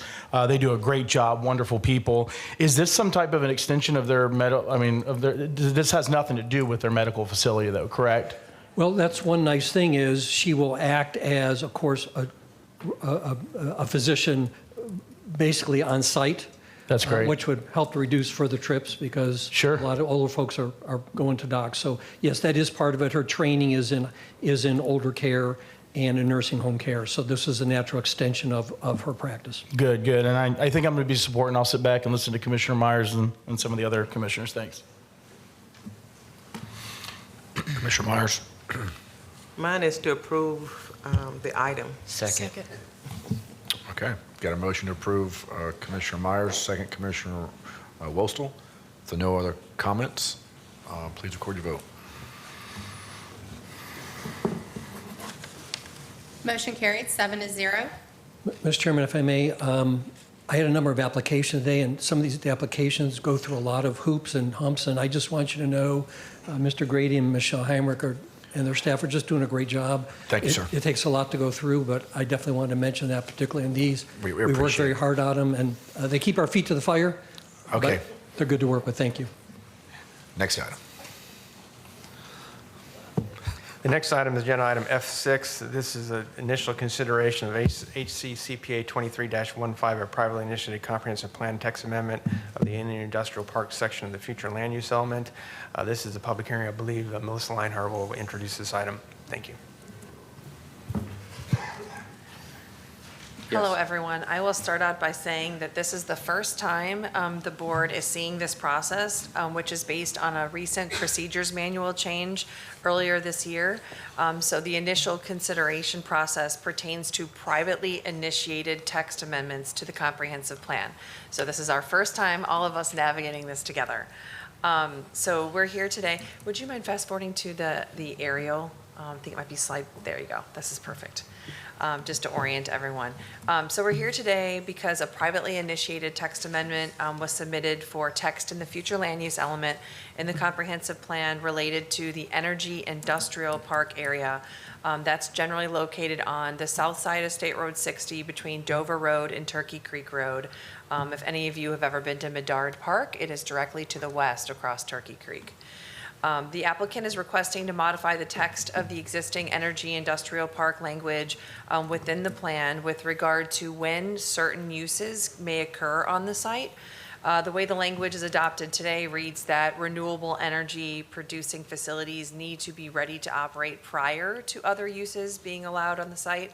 The applicant is proposing to modify the language to allow for up to 30% of the allowable uses for industrial, warehousing, distribution, commercial, and office uses. Those were all approved as part of the 2010 plan development rezoning that accompanied this language being introduced into the comprehensive plan. So that the rezoning was approved in 2010 and the language was introduced into the comprehensive plan via a privately initiated text amendment at that time as well.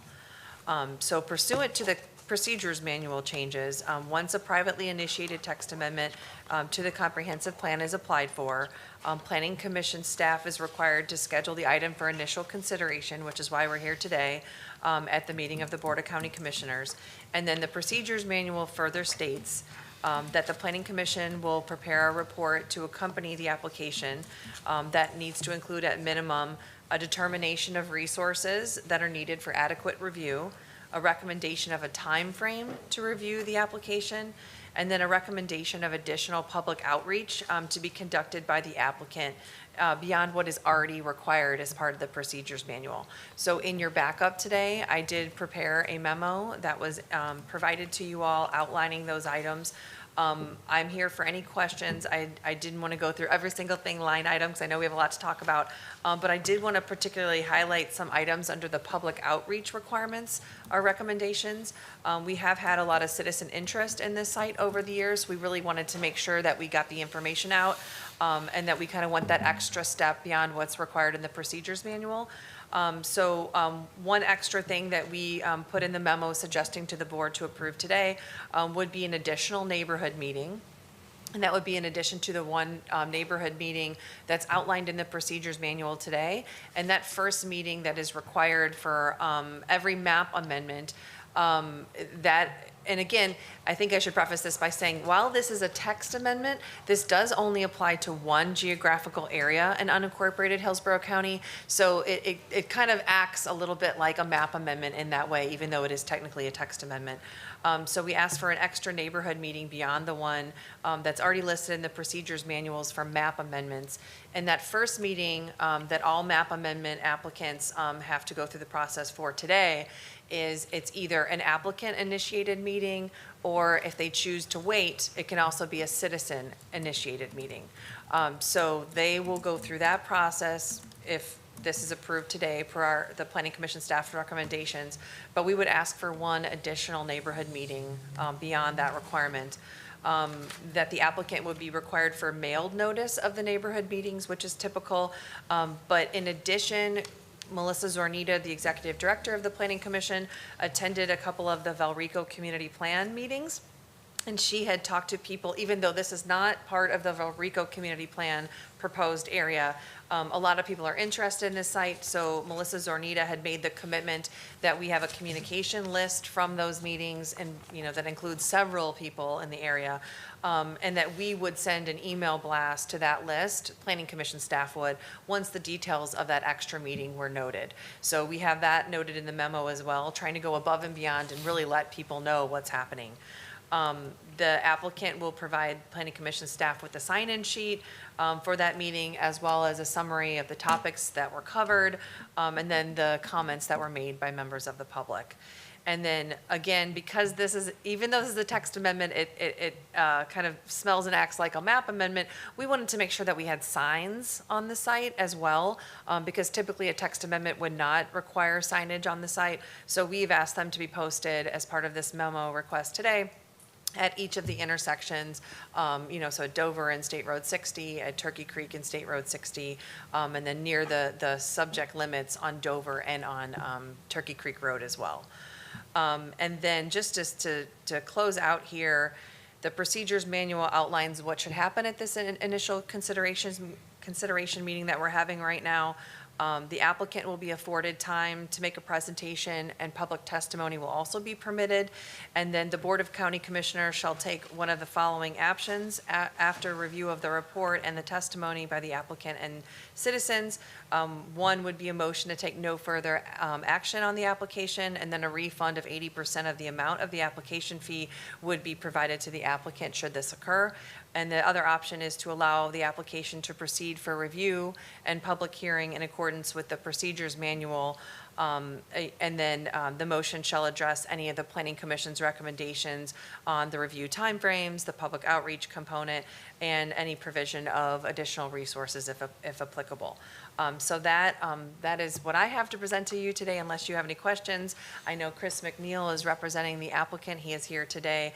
And then there, of course, as I said, there's also public testimony permitted today as well. All right, thank you. Thank you. Would the applicant like to speak? Good morning, sir. You have 3 minutes. Good morning, Commissioners. Chris McNeil, 15957 North Florida Avenue, Lutz, Florida, 33549, on behalf of the applicant. I appreciate your time. Ms. Leinhardt did a fantastic job outlining the request. Just wanted to say thank you for that, and also just to make sure that it was clear that the request is really generated around a requirement of the EIP, which, as I think we all know, this is the only piece of land that it ends in the EIP land use, and because of that, the conditions are outlined. As she said, they're kind of site-specific. There is a site-specific section in those land use requirements, but it's also generated throughout the document as well. We're planning to work with what is already there and just make a more specific request about the timing of the construction. So no increase in density, no increase in what's already been allowed from a proposed land use standpoint. It's just simply allowing some of that allowed density to proceed before the energy component is in play. And that'll allow the owners of the property to be able to get generate some traction, some momentum, and some revenues that would otherwise be able to help support that. So that, in a summary, is the request. I'm available for questions should you have any. Thank you, sir. This is a public hearing. Would anyone like to speak to this item? Okay, Commissioner Owen. Thank you, Mr. Chairman. And I probably get more questions about this red herring in my district than any other property, I would say, more than RP2 and WVR2. And I've attended every Valrico community plan meeting, and people just like me scratch their heads on why this even exists. if you'll notice where it is, it's right out in our agriculture communities near our parks. And Mr. Gormley, just for the public purposes, could you clarify why this is an energy park? And I mean, it's 3,000 acres. It's a very large parcel of property. Could you clarify just for the public why it is an energy park? Yes, sir. Yeah. So this area is designated an energy park due to the energy industrial park future land use category and the associated zoning that implements those requirements. The project was actually an extension of the urban service area to accommodate this specific energy producing use or energy producing use options, and the expansion of the urban service area was solely for the purpose of accommodating that energy production use. Yeah, I mean, this is going to be, it's extremely slow moving and probably will continue to be, right? I mean, this is going to be a 50-year project, the way it looks to me, on how slow that we're moving with any type of development on this property. Is that safe to say? It is safe to say there was an initial user that was identified at the time of the privately initiated amendment. That user did not materialize as envisioned. So there's been some inquiries about the property, but have not had, that I'm aware of, a bona fide user for the energy production use. And what the applicant is trying to do here, from my understanding, is there's timing mechanisms in order to develop that do not comply with that energy efficient, the energy efficient requirements. Is that fair to say? Is that? Yes, the energy use is currently required to be the primary use, and other approved and ancillary uses currently need to follow the establishment of the energy use, and that is what the applicant is seeking to change with this amendment. Yeah, and Ms. Leinhardt, I was going to move to adopt the private initiated text amendment, but you kind of gave a mouthful of a lot of other things. So I don't, technically I'm in a spot where I want to make a motion to approve what the applicant is requesting, but now you've mentioned about requiring either the applicant or a citizen-initiated meeting. Were you saying that needs to be part of the motion? If you could clarify that for me. I appreciate that. No problem at all. Today, there's one of two motions that are available. One, to take no further action, and then the application will be essentially withdrawn, and the applicant will receive a refund. If you all choose to move the application forward, that is the other option. And then I would ask that you opine on the memo and the three, the extra public outreach, and the timeline, and then see if that is what everybody is thinking is a great idea, or if there's any modifications, proposed changes, then you could let us know today, give us that direction, and then that would be your motion for today, to move forward with the traditional public hearing process and procedures. It would not remain as part of the July cycle of plan amendments, just because this is going to follow its own path as far as time frame is concerned. Mr. McNeil, can I get some of your input on that? And I don't know if you were planning on doing any other outreach or anything like that. Could you just tell me what I guess you're asking for today then? Yes, sir. Commissioner, to address that and the ask, I think the ask is really just if it's to move the case forward to allow the text amendment to be able to be heard as a publicly initiated request. But to speak to the additional public outreach meeting and posting of the signs, I think given the uniqueness of the property, and we've talked about the schedule prior to this, we don't have any objection to that. I think good due diligence. So as far as those requests and the timeline, I think that obviously everybody would need to speak to, but from her additional requests of that's not a problem for the applicant. Okay, so if I made a motion to move the application forward with the condition of having the applicant having a publicly initiated meeting, that would be fine? Yes, I would ask if there's anything else within the memo, because there are three subjects that we addressed. The determination of the resources needed for adequate review. We asked for a few items under that, but we did say that we can do that with adequate staff time, so no consultant needed. And then the time frame would just be when we receive those items, evaluating those, and then looking at the next available public hearing schedule. And this is a text amendment, so we need a transmittal hearing and an adoption hearing. as well as, of course, we would come back to you again with a workshop, like you're doing on Wednesday for the other items in the July cycle. So it would follow the traditional schedule. And then the other thing is the extra outreach items that we listed. If everyone's comfortable with those things, then we can move forward as everything listed. So if there's anything you want to modify, you let me know. You were making this hard for me. I'm sorry. So you can move forward with everything in the memo as is, or you can suggest any changes. If someone thinks there should be an additional sign somewhere, let me know. Something like that.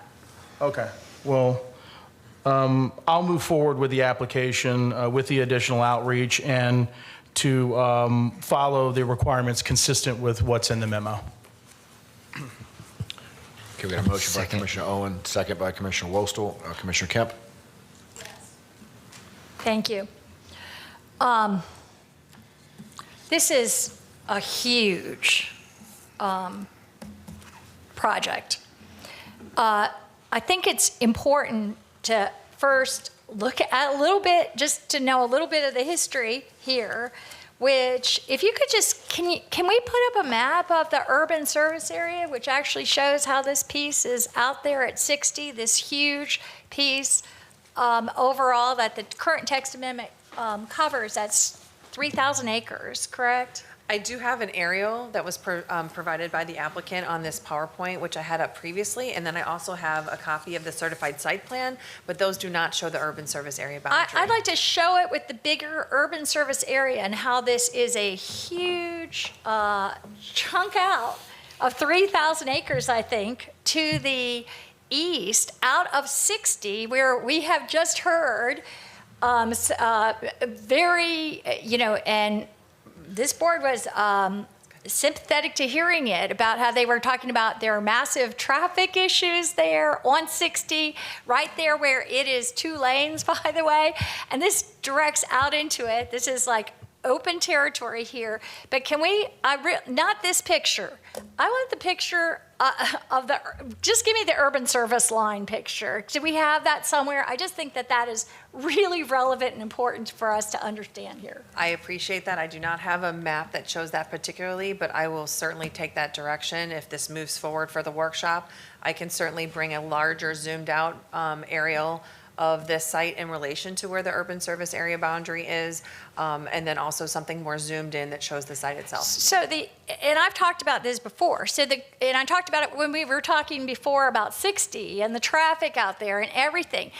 And when all these discussions about the urban service line and moving it, making it bigger. This is a massive, massive piece of property that sits out to the edge of East County. It just kind of chunks out. It was passed in 2010, at the time under what I thought was a ridiculous premise that was pushed forward to have this 3,000 acre place be this massive energy park. That's what the text amendment says.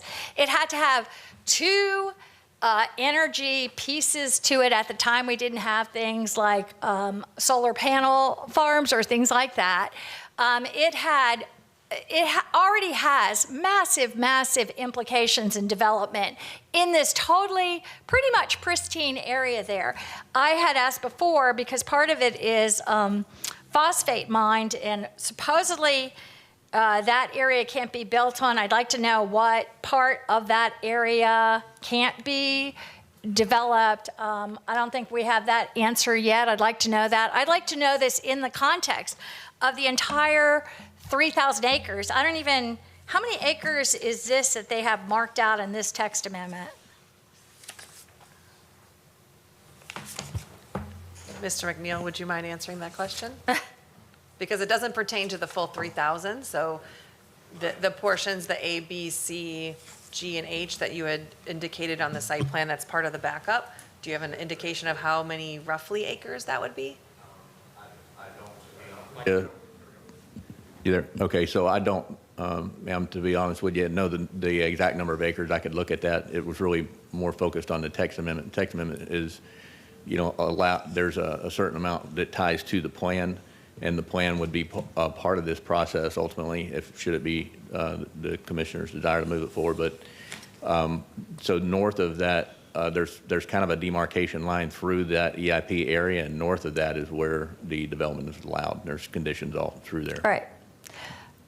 Well, I think this is certainly not ready for prime time at this time. I think this is a huge step without very much knowledge at all. The other thing is, it really bothers me to hear about the energy park was the reason two types of energy in this crazy contraption that was mysterious was passed in 2010 to open up this massive area of the urban service area. So this is in the urban service area, and the line went around it. We will be paying for all the infrastructure that we might need here, by the way. This is just a massive burden that we're putting on us now when we don't even have the infrastructure in place for what we have. But secondly,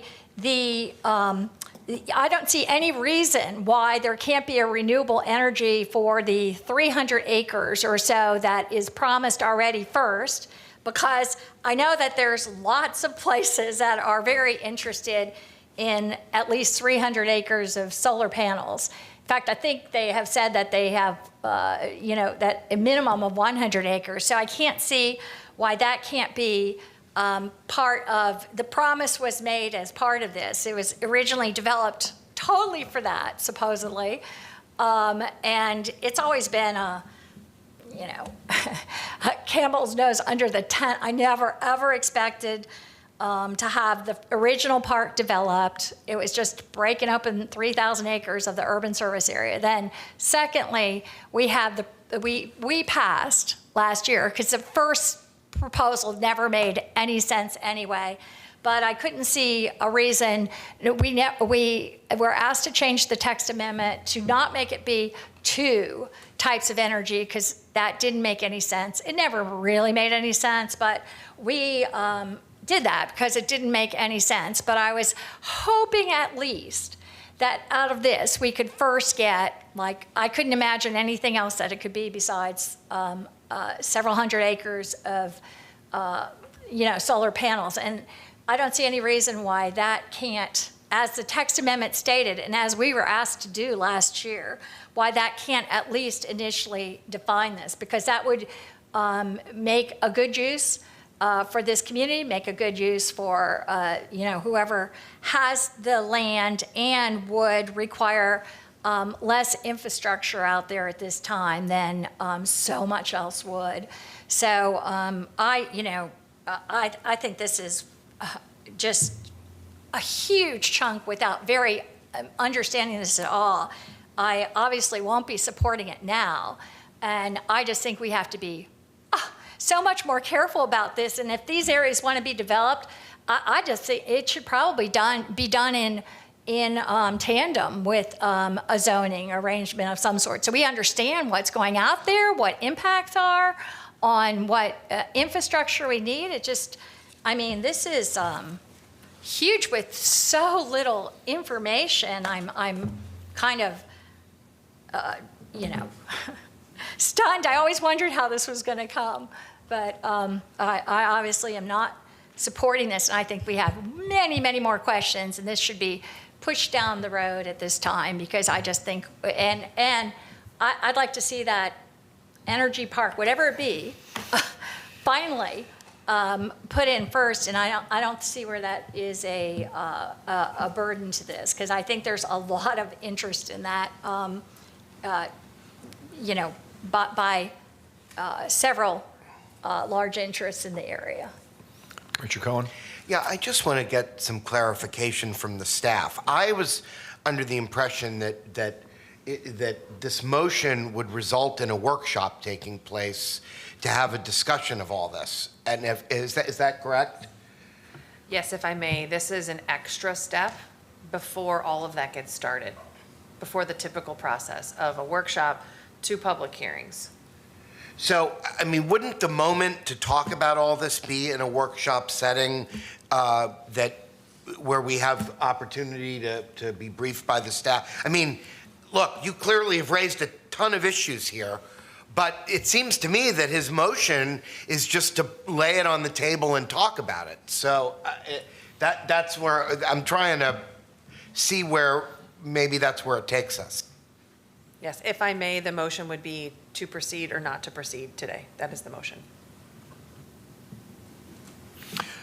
Okay, any other board comments? If not, we have a motion to approve by Commissioner Owen, second Commissioner Wostel. Commissioner Myers?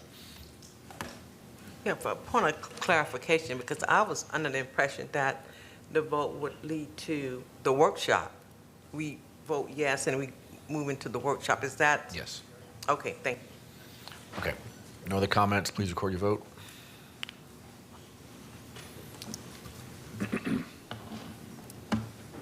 Motion carried 6-1. Commissioner Kemp voted no. All right, thank you. Last item. Commissioners, the last item is agenda item I-1. It's a report on the comprehensive plan and land development code community benefit requirements in Waimama. Adam Gormley will speak to this item. Yes, Commissioners, item I-1 is a report requested by the board at the July land use meeting. This was in the context of considering Council Grower's rezoning application, which was approved by this board.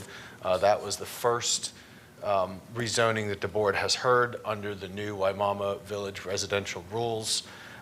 Just a brief background, the area of Waimama is covered by a community plan, and within that community plan, there are some future land use categories that are Waimama Residential Village 2, Waimama Village Residential 2, WVR2. These are areas that were previously designated as RP2, Residential Plan 2, during the 2007 establishment of the Waimama Community Plan. They were changed to the WVR2 Future Land Use category. That category previously required that certain job and shopping square footage be in place to support residential development within the village. And that was the subject of several rezonings and also several challenges. In response to some feedback the board received, there was direction to review the Waimama Community Plan. As part of that, there was a set of regulations developed for WVR2 land use categories, and those established criteria that needed to be met in order to develop the category at greater than the base 1 unit per 5 acres up to the 2 units per 1 acre maximum. The regulations have requirements that include open space and designing the project in blocks, and the subject of this report is a requirement that community benefits be required. So the community benefits are either on-site or off-site elements that are required of developments depending on the project size. The community benefits are for projects that are less than 25 acres, there's 1 community benefit required, up to a total of 6 for projects that are greater than 320 acres. The community benefits are listed in the report. There are 8 options to choose from. Those options are construction of a trail or connection to a trail, land dedication to the county for use by recreational or public or civic uses, construction of new non-residential uses in the Waimama downtown, providing a benefit that indirectly contributes to furthering a defined goal within the Waimama Community Plan, and those are the first tier 1 benefits. Each project is required to have at least 1 tier 1 benefit. There's 4 more in tier 2, and those include transfer of development rights at a minimum of 10% from the development parcel to the Waimama downtown. Next is land dedication for ELAP. And the next one is increase in internal or recreation open space. And the last is construction of on-site non-residential uses within the required neighborhood center. This is a fairly new concept for the county. It does exist in Waimama Village.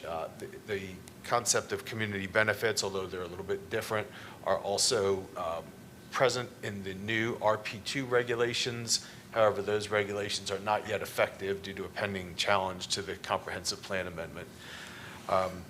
That is the sort of structure base of the community benefits. I'll also note that the Land Development Code requires that there be public meetings held both before an application is filed and post-filing, and those are to be notified to registered civic associations and neighborhood organizations, and the purpose of those meetings is to discuss the provision of community benefits. So again, this topic did come up in discussion with the council growers rezoning, and the board directed this report for a separate discussion today that would be not intertwined with that then pending application. I'm available for any questions board may have or additional information as needed. All right, thank you. Commissioner Wilstall? Thank you, Mr. Chair. And thank you, Mr. Gormley, and Mrs. Ornita, who's not here. We had a lot of meetings about this, and we uncovered a lot of information, a lot of potentially concerning information. I'm not going to rehash all of that today. I think that community benefits is a good idea that went severely awry. And for right now, it was relegated to only one small area of the county, and it's looking to creep into a second one right now. But I see in the notes here that we have a challenge going on. And that's the only reason that it hasn't progressed further than WVR2, correct? It's because there's some type of pending litigation about the community benefits. I mean, fellow board members, I've uncovered things down from private, non-disclosed, non-recorded negotiations of people's private property rights to these community benefits creating an unsafe environment for those that were involved in the application process, being warned that the temperature of things that were happening in Waimama could produce an unsafe environment for individuals entering that area. I believe that this is not the intent of government. I believe that this is not the intent of what a community benefit plan is supposed to establish. I believe that a community benefit plan giving citizens power to say what they believe would be a benefit to their community is good.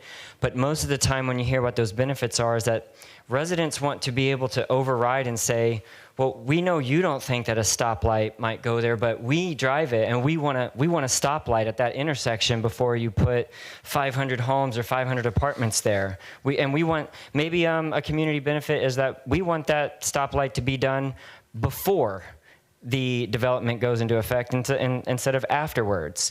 And those can be established through maybe allowing the community benefits to reach an agreement with developers about the use of their mobility fees, and then making sure that those mobility fees stay directly in their neighborhood. I know that we've been reached out to by some things that are going down there in Progress Village. So I look forward to hearing what everyone's thoughts are. I don't feel the need to rehash everything that was discussed during the on my birthday during the July 18th land use meeting, but I am going to make, Mr. Chair, I'm going to make one motion. If that motion prevails, I'm going to make a secondary motion.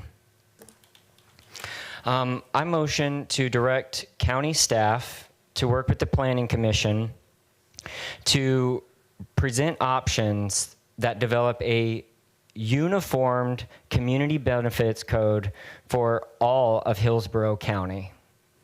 And the intent of that is to reduce this community plan has one set of rules, this community plan has another set of rules. And how many community plans do we have in Hillsborough County? Like it is 22? Okay, that was 23. And that could create also an unsavory and untenable regulatory process. Just if we're going to continue to explore community benefits, that we create one uniform plan, bring those options back. Please include some of the things I said about empowering those areas to maybe reappropriate the mobility fees if that's what they're looking for. But certainly that those to be included in there would be that there's only one required meeting, and that at the same time, Mr. Gormley, how many neighborhood associations were in this area? Sure. At the time of the council growers zoning, there was one registered. And how many more were applying but getting denied because of our outdated 20-year-old process? Yes, I understand that there was one other that was applying and was not able to qualify at that time. I believe that they have now resolved that, but at the time there was only one. So in this overhaul, then we need to, if we're going to be including and requiring that properly registered neighborhood associations are the ones that are notified, that we have to make it ease of access for citizens, that if it's one person in a community, and I don't know if that needs to be a separate motion, but it's all tied into this one community benefits kind of language, that we require these neighborhood associations to be noticed, that if it's one person that doesn't like the other 99 people in their neighborhood and they want to be an association of one, then by golly, if they need to have, if we're going to require them to be a part of one of these to have access to notice, then that's what we must do. So my motion is very simply to overhaul this community benefits neighborhood association registration process to make a unified, uniform code throughout Hillsborough County. Okay, we got a motion by Commissioner Wostel. Do I have a second? Well, I think may I speak first, Mr. Chairman, just ask some questions, or? Technically, you really need to have a second on the floor. I'll second. Okay. Commissioner Owen? And just some questions. So uniform community benefits, because we have community plans, and then you add this other layer of community benefits, and Seffner is different than Carrollwood, and Carrollwood is different. So I want to make sure when we're talking about a uniform community benefits, are those just going to be basic requirements rather than hey, you must donate property to ELAP, or you must negotiate away your brokerage rights to the resale of whatever amount of affordable housing, any of these many issues that arose, that they're well defined and restricted and controlled.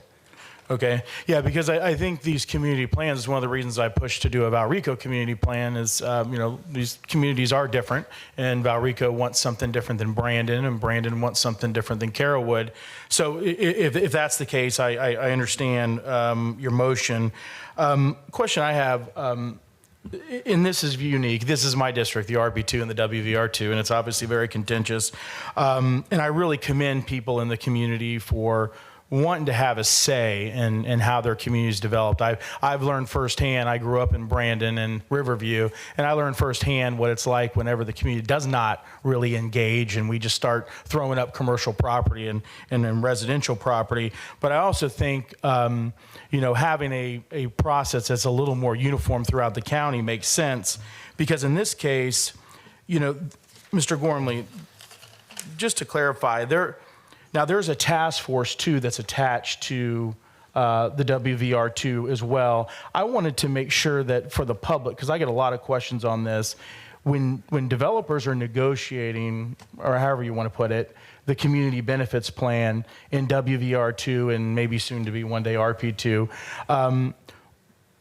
what authority does this task force have? Are they created by us with authority to negotiate on behalf of, let's say, the people of Wimauma with a developer? Could you touch on that? Yeah, so, and Commissioner, thank you for asking that. That question did come up during the amendment process. So there is a reference to a Wimauma community task force in the unadopted portion of the community plan document. So it is not, that reference is not a regulatory document, and it does not have any force of law.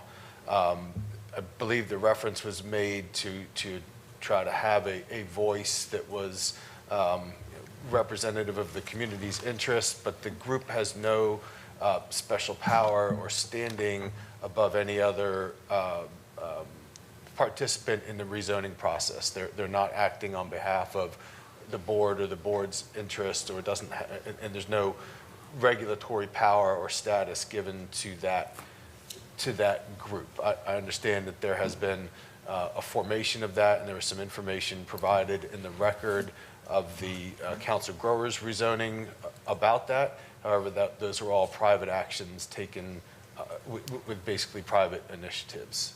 Okay. Yeah, and believe me, this is no knock on the task force. It's just the concept of the few kind of making decisions for the many that concerns me.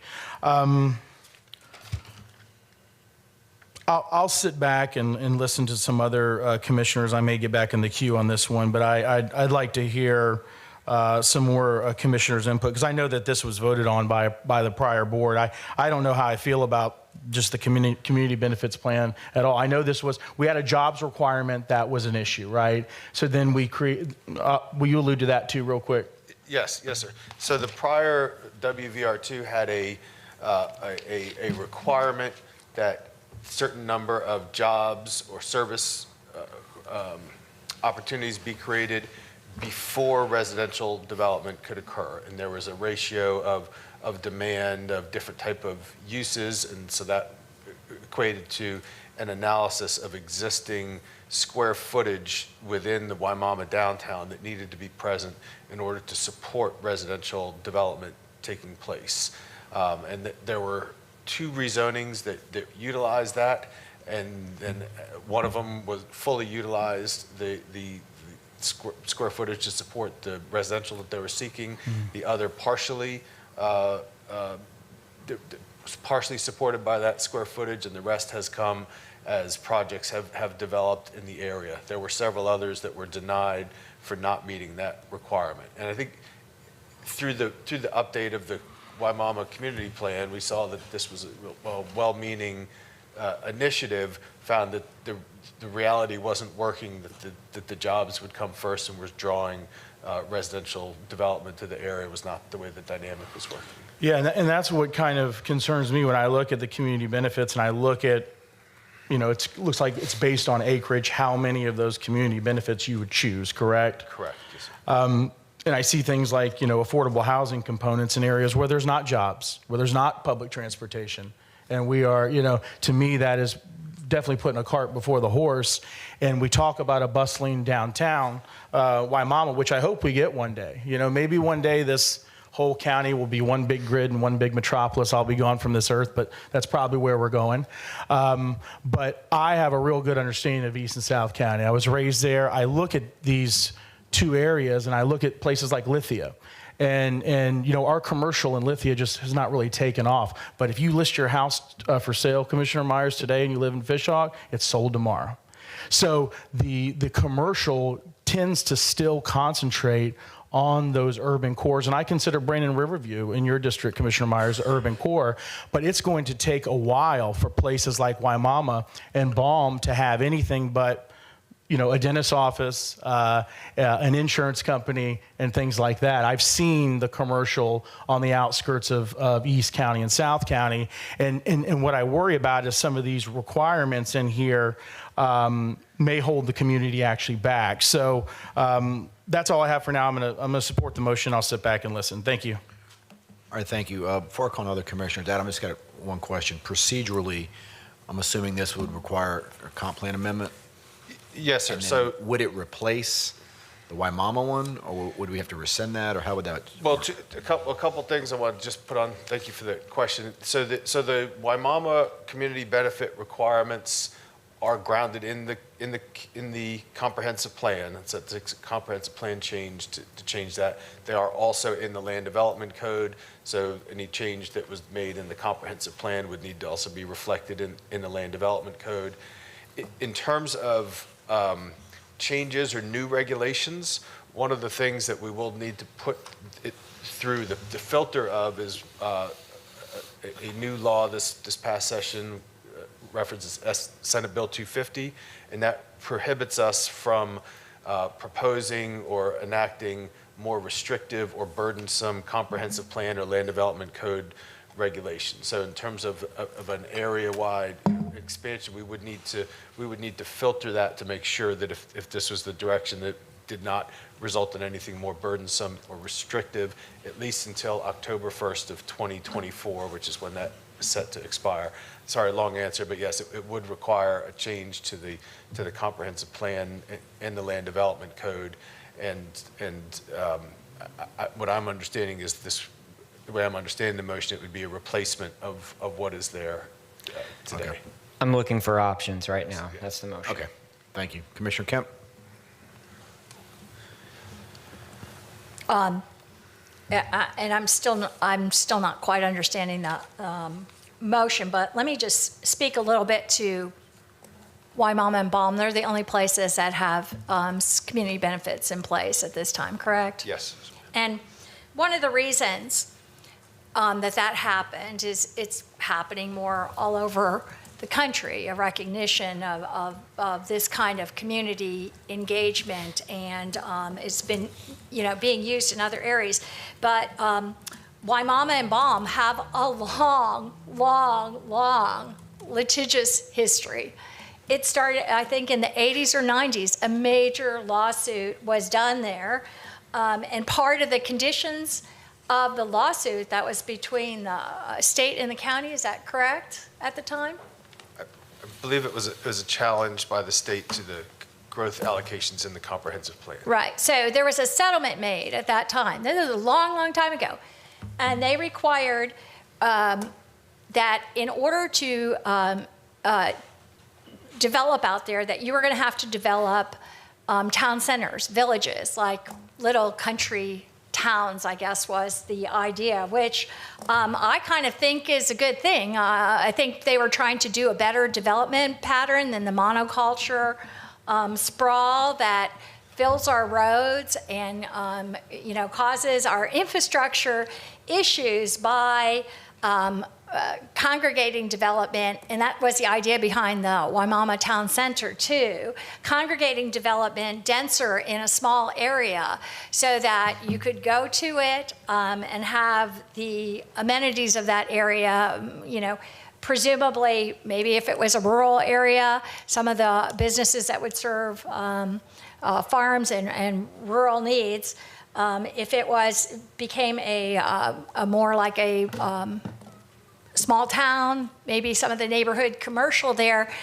for jobs and for trip capture, of which we unfortunately, that's the reason our roads are packed, is when people don't have even a small grocery store or a child care center or a barbershop or place to have their hair cut in those areas, that we just develop this monoculture of single family homes on however many acres and have none of the neighborhood commercial integrity, the jobs, just what we actually approved today, a business right there in that kind of area. So that, I think, was a wise thought, but how you move forward to do it. And I have to say, I grew up in the DC area, and as I go back there now, they're developing those all over the place, and they're very, very well done in terms of congregating density in areas and leaving surrounding areas open. It's, how they're doing it. But at any rate, this is what the state required. Over years, that has been repeatedly fought. We had one residence per every 5 acres. It's still in effect in a lot of those places. And what the request has been is to really do 10 times that density, 2 per an acre, over that 5 acre parcel, to put in 10 instead of 1. So, we looked at that, how we can deal with that. Again, if it's in the urban service area, we're going to have to pay for that infrastructure. And 2, how we, what we can do to make that, to be able to use those roads, to have trip capture in those areas, to make a place sustainable, to be able to provide that infrastructure. We never had the money to do that. But we also looked, we had the evolution from our villages with the lawsuit. Then there was repeated challenges. What the villages turned into was the jobs requirement. That's after some other challenges. That's what was established after long periods of meetings and compromises and work. They did things like, reduce the number of acres for things. There was all kinds of piece by piece by piece. There was litigation, there was contention, there were, huge groups of neighborhoods interested. And after all that, and after repeated work, we had our moratorium put. It was before COVID. And we really tried to tackle the problem in a way that would serve all interests well and do what developers wanted to have, which was an opportunity to develop this and put these heavy densities on it. But we tried to do it in a way that would make sense for the community and benefit the community as well. And this is what this had come up to, with huge amounts of community engagement, thoughtful consideration. And so I'll just emphasize a few things. Commissioner Owens, you said, and I don't know if anyone else said, but it is true. What Carol Wood wants is not necessarily what Waimama wants, what Baum wants, what other places want. And Baum and Waimama are, ground zero for, as we know, for how we're throwing out development now. And I think it's really important for us to be thinking about how that's well done. And I thought it was a very hard-worked list and consideration done with that. If there's problems with access, I don't know about, but maybe we could hear that in terms of who's at the meetings or how that works. But I thought it was really great to engage the community, to have benefits and to have some guidelines for how we do that. And I think it's really helping to develop a better community there. In terms of, Commissioner Whistle, you said something about reappropriating mobility fees, reapportioning. I would not want to necessarily put that in the community benefits, because as I usually understand it here, when we ask about it, it is something that that we have in the requirements, in the conditions for development already, and the mobility fees are used in those areas. We have a map and districts so that mobility fees generated in areas are used in areas. And the biggest problem we have with stoplights, which I would love more stoplights and crosswalks, and this is the biggest problem we have usually is all the warrant requirements that I understand go through the state, and all these issues which we've already dealt with here a couple times. But those are things that shouldn't be I don't think a community one of the benefits, but just be there as a condition and a requirement if necessary and if important to the community. And that's also something that is done. So, I would really be wary of opening this up now, especially since the suggestion is that we really can't do it for the entire county anyway. And I'd like to understand more about any issues there were with access to being part of that. And I don't think a uniform, list of benefits throughout the area makes particular sense. I just think that, within communities, that those benefits could be what the community generates, which in this case they did. And be what is particular, what they feel beneficial to them. But I think it's really important, especially with the development pressures that Waimama and Baum are under, that they have those very, engaged and strongly distinguished benefits. And if there's problems with the process for the task force, I think that that is something, or the neighborhood meetings, that's something that maybe staff could work on. I'm not even sure if that's in the LDC itself, but maybe that, I'm not sure. But maybe that could be something that is particularly, given attention to. Commissioner Cameron Cepeda. Yes, thank you, Commissioner Wustel. Yes, I understand what you're trying to say. My concern is, well, benefits plan sounds, the name, the title sounds wonderful, but the fact is it does put a lot of restrictions on the people here in Hillsborough County. And my concern is, putting these restrictions, keeping these restrictions, or even worse restrictions, which already I don't agree with the restrictions as they are, the benefits plan. Again, the title sounds wonderful, but really there's just too many restrictions. And I just don't think we should have that, forced to have those benefits plans on the people at all.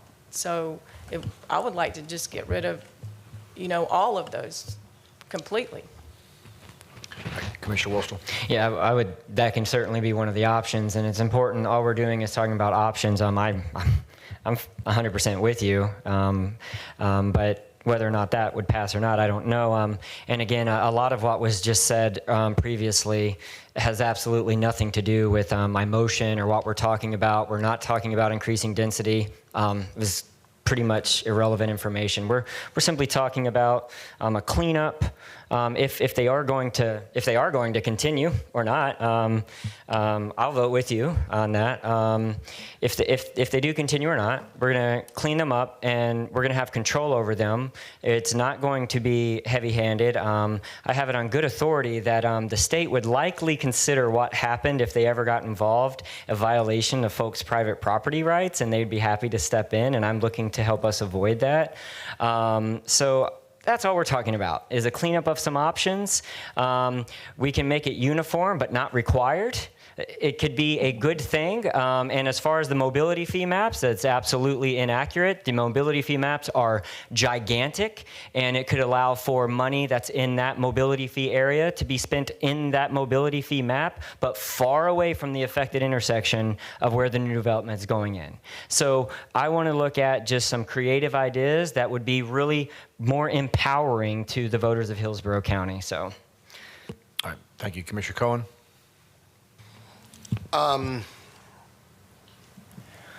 Now I'm a little bit confused, but let me just go to what I believe was the original motion, and that was to open up the discussion of applying community benefits countywide. I don't support that. I don't really think that that's what the county needs. If there are questions about how the community benefits provisions affect the one or two, depending on how the litigation goes, the one or two discrete areas where they've been applied, I think that we could look at those much more narrowly. But for the moment, given what I hear about the state law, at least through October of 2024, and just taking what Commissioner Cameron Cepeda said, I don't think it is in our best interest to do anything while that moratorium is going on, because anything that we would pass would be interpreted as being more restrictive, wouldn't it, Mr. Gormley? Commissioner, we would, if this was the direction, we would bring back options that would, in our opinion, be something that would be less restrictive or less burdensome. It could be clarifications, but certainly we would be challenged to have new substantive requirements. Well, generally. I would be happy to have this discussion in maybe some type of a workshop setting, but I would just remind everybody that it's going to take 5 votes, I believe, in order to actually change what's already been done. So before we start considering language and determining that we're going to do something countywide, I would just want us to have a discussion among us about the benefits that are there now and whether they're working or not. quite frankly, we spent a tremendous amount of time, and Commissioner Myers and I were elected in the middle of this, and we ended up having to sort of learn about this on the fly because COVID had so delayed the board's ability to consider this while the moratorium clock was ticking. And it's only been in place now for a very short period of time.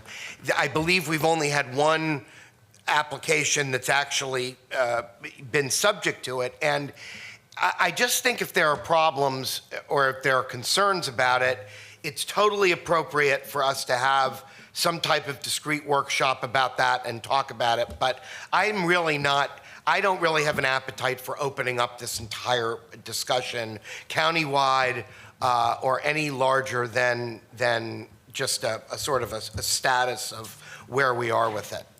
So that's where I am. All right, Adam, a question. If I understand the motion, there would be options that would be brought back for us to consider. Then it would go through the normal CPA process as far as a workshop, public hearings, all that. Yes, what I would suggest is we bring it back. We could bring it back in a workshop format, or I think a workshop format would be the appropriate way to evaluate the options and get any kind of direction from the board, and that could be a standalone or it could be associated with a land use And then meeting. Commissioner Cohen is correct. Ultimately, it would require a supermajority. Is that Yes. right?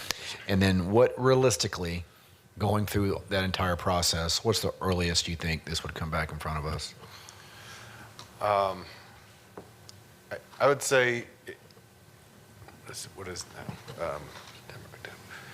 Maybe November, perhaps, could come back with something that would be a kind of a holistic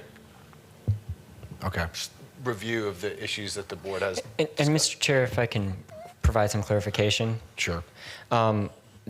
The motion is not suggesting that we enact this countywide. The motion is simply saying options that we're going to well define the community benefits. And then anyone who currently has them, this is what they're defined as now. We're not saying that we would impose it on the entire county. And that if a community plan did enact community benefits, this is how Hillsborough County defines them. There's no longer any questions. So the motion in no way suggested that we impose this countywide and be more restrictive. And the cleanup would actually be less of a burden to address Commissioner Cohen's concerns. And what I'm projecting would be some of the options. So hope that clears that up. Thank you. Commissioner Myers? Oh, what a conversation. Okay, you clarified one of the points because you said that this is just as an option. Could the option come back to us in 2024 when everything is done? I mean, to give staff, I think we're rushing to judgment to bring this back in November. Okay, is this something that? Well, the timing mechanism is. Yeah. But I do have concerns to make this countywide because every community is different. I'm going to be upfront. Every community is different. And so when you look at Waimama, you look at Progress Village, you look at Palm River, you look at Dover, they're not the same. When you look at benefits, they're not the same. And it's no need of us kidding ourselves saying, oh, we can come with something that will be the same. I don't think so. Based on the communities, based on what we have done now, working with all these communities to get to community benefits. So that I'll stop there, but that's how I see this. Commissioner Owen?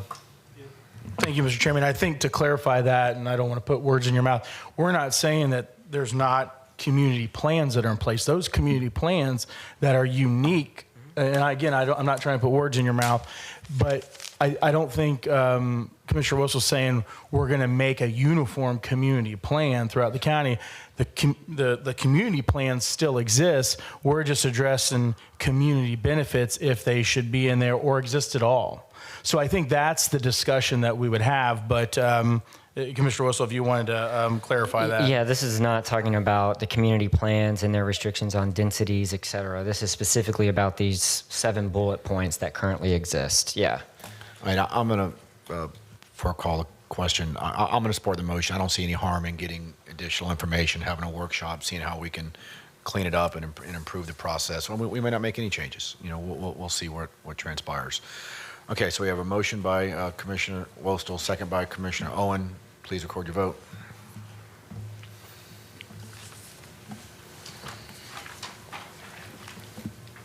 Motion carried 5-2. Commissioners Kemp and Myers voted no. Commissioner Wostel, do you want to make another motion? I do have just a quick motion, and Ms. Lundgren can offer me some information on this if she needs.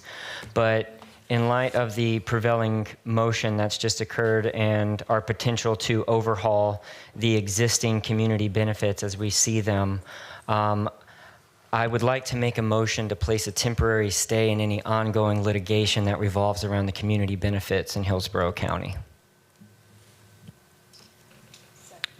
Okay, we got a motion by Commissioner Wostel, second Commissioner Cameron Cepeda. Does staff want to opine on that?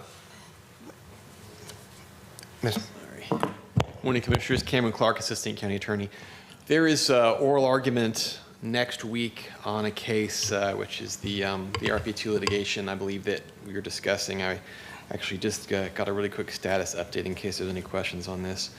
But the county to this stage has prevailed before an administrative law judge and the State Department of Economic Opportunity. It's before the second DCA right now. Is a stay on litigation, is your desire to continue this process at this time in order to see what happens with this exploration of the community benefits?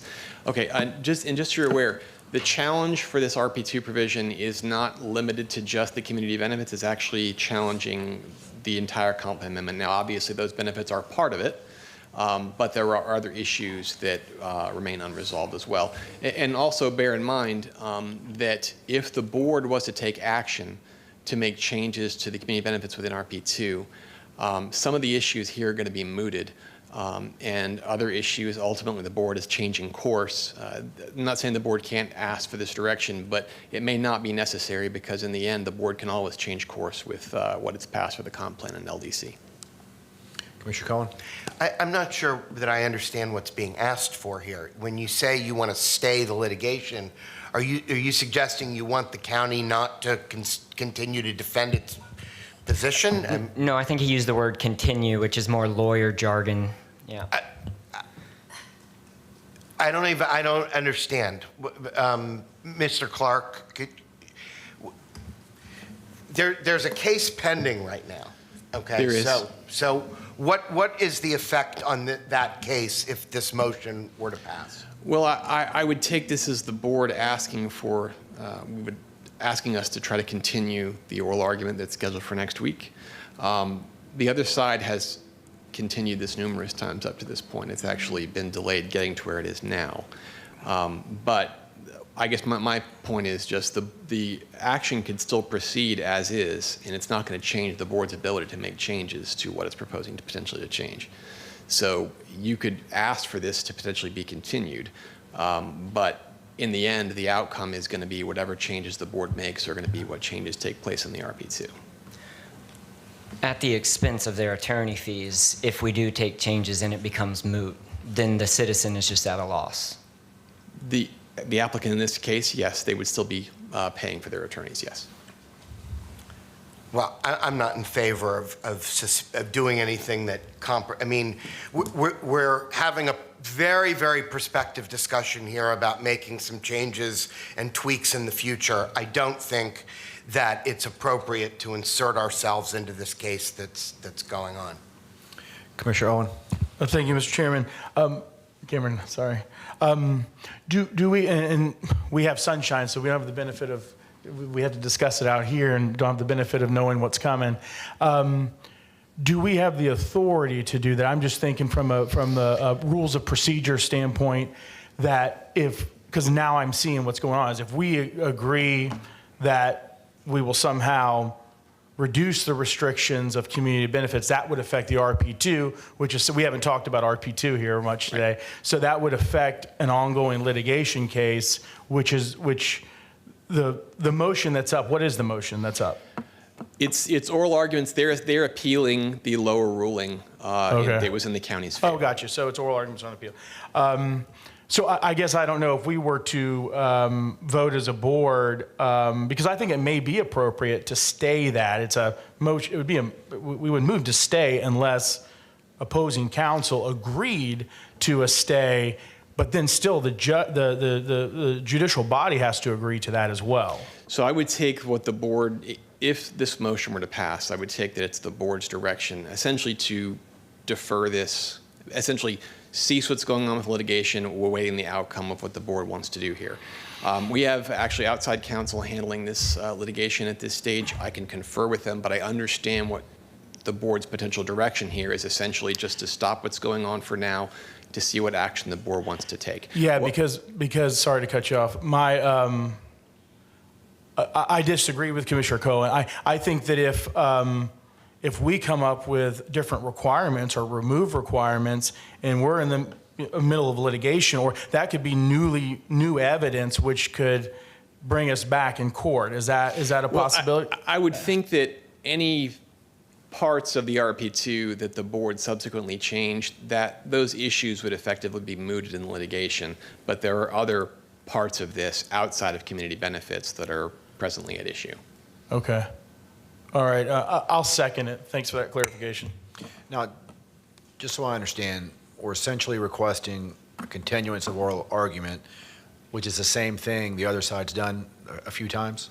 Yes, this has been continued before by the other side. And for what it's worth, in terms of staying it versus continuing, neither side is really incurring much in terms of fees and costs when it's being continued. So no other actions being taken. The board is asking for essentially things to be paused for the moment. That's how I understand the motion. And at the end of the day, we still remain the ultimate arbiter? Well, the court, like I said, the lower court judge has ruled that the county's actions were proper and legal at the time that the comp plan was adopted. That's being appealed to the second DCA. So if the second DCA was to find that that wasn't the case, then we would be back here before you regarding the comp plan. Otherwise, if the second DCA upholds the lower ruling, then, well, presuming it doesn't get appealed further, the comp plan amendments for RP2 would finally take effect. As of this time, they are still not in effect. Okay, thank you. Commissioner Myers? Okay, thank you. I know our board, we're responsible for setting policies, and now today we're becoming lawyers, trying to see what the legalese is going to say. Why can't we just wait till the case is over, and then if we wanted to bring this up at that time, then we could?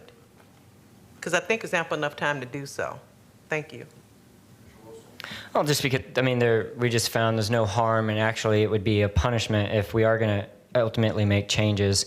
We would be causing one of our constituents to unnecessarily expend legal fees.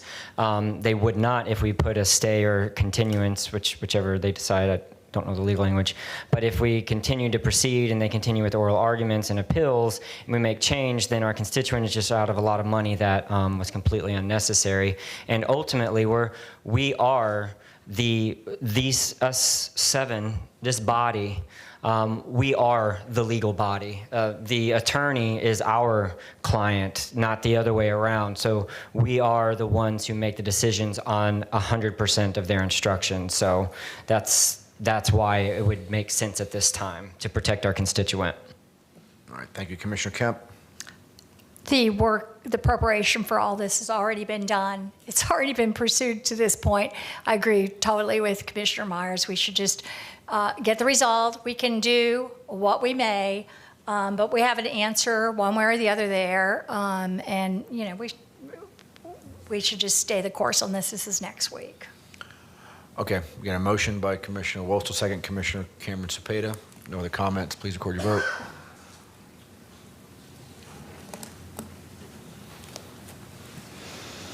Motion carried 4-3. Commissioners Cohen, Kemp, and Myers voted no. All right, Adam, we got anything else today? No, sir, that concludes our agenda. All right, we're adjourned. Thank you.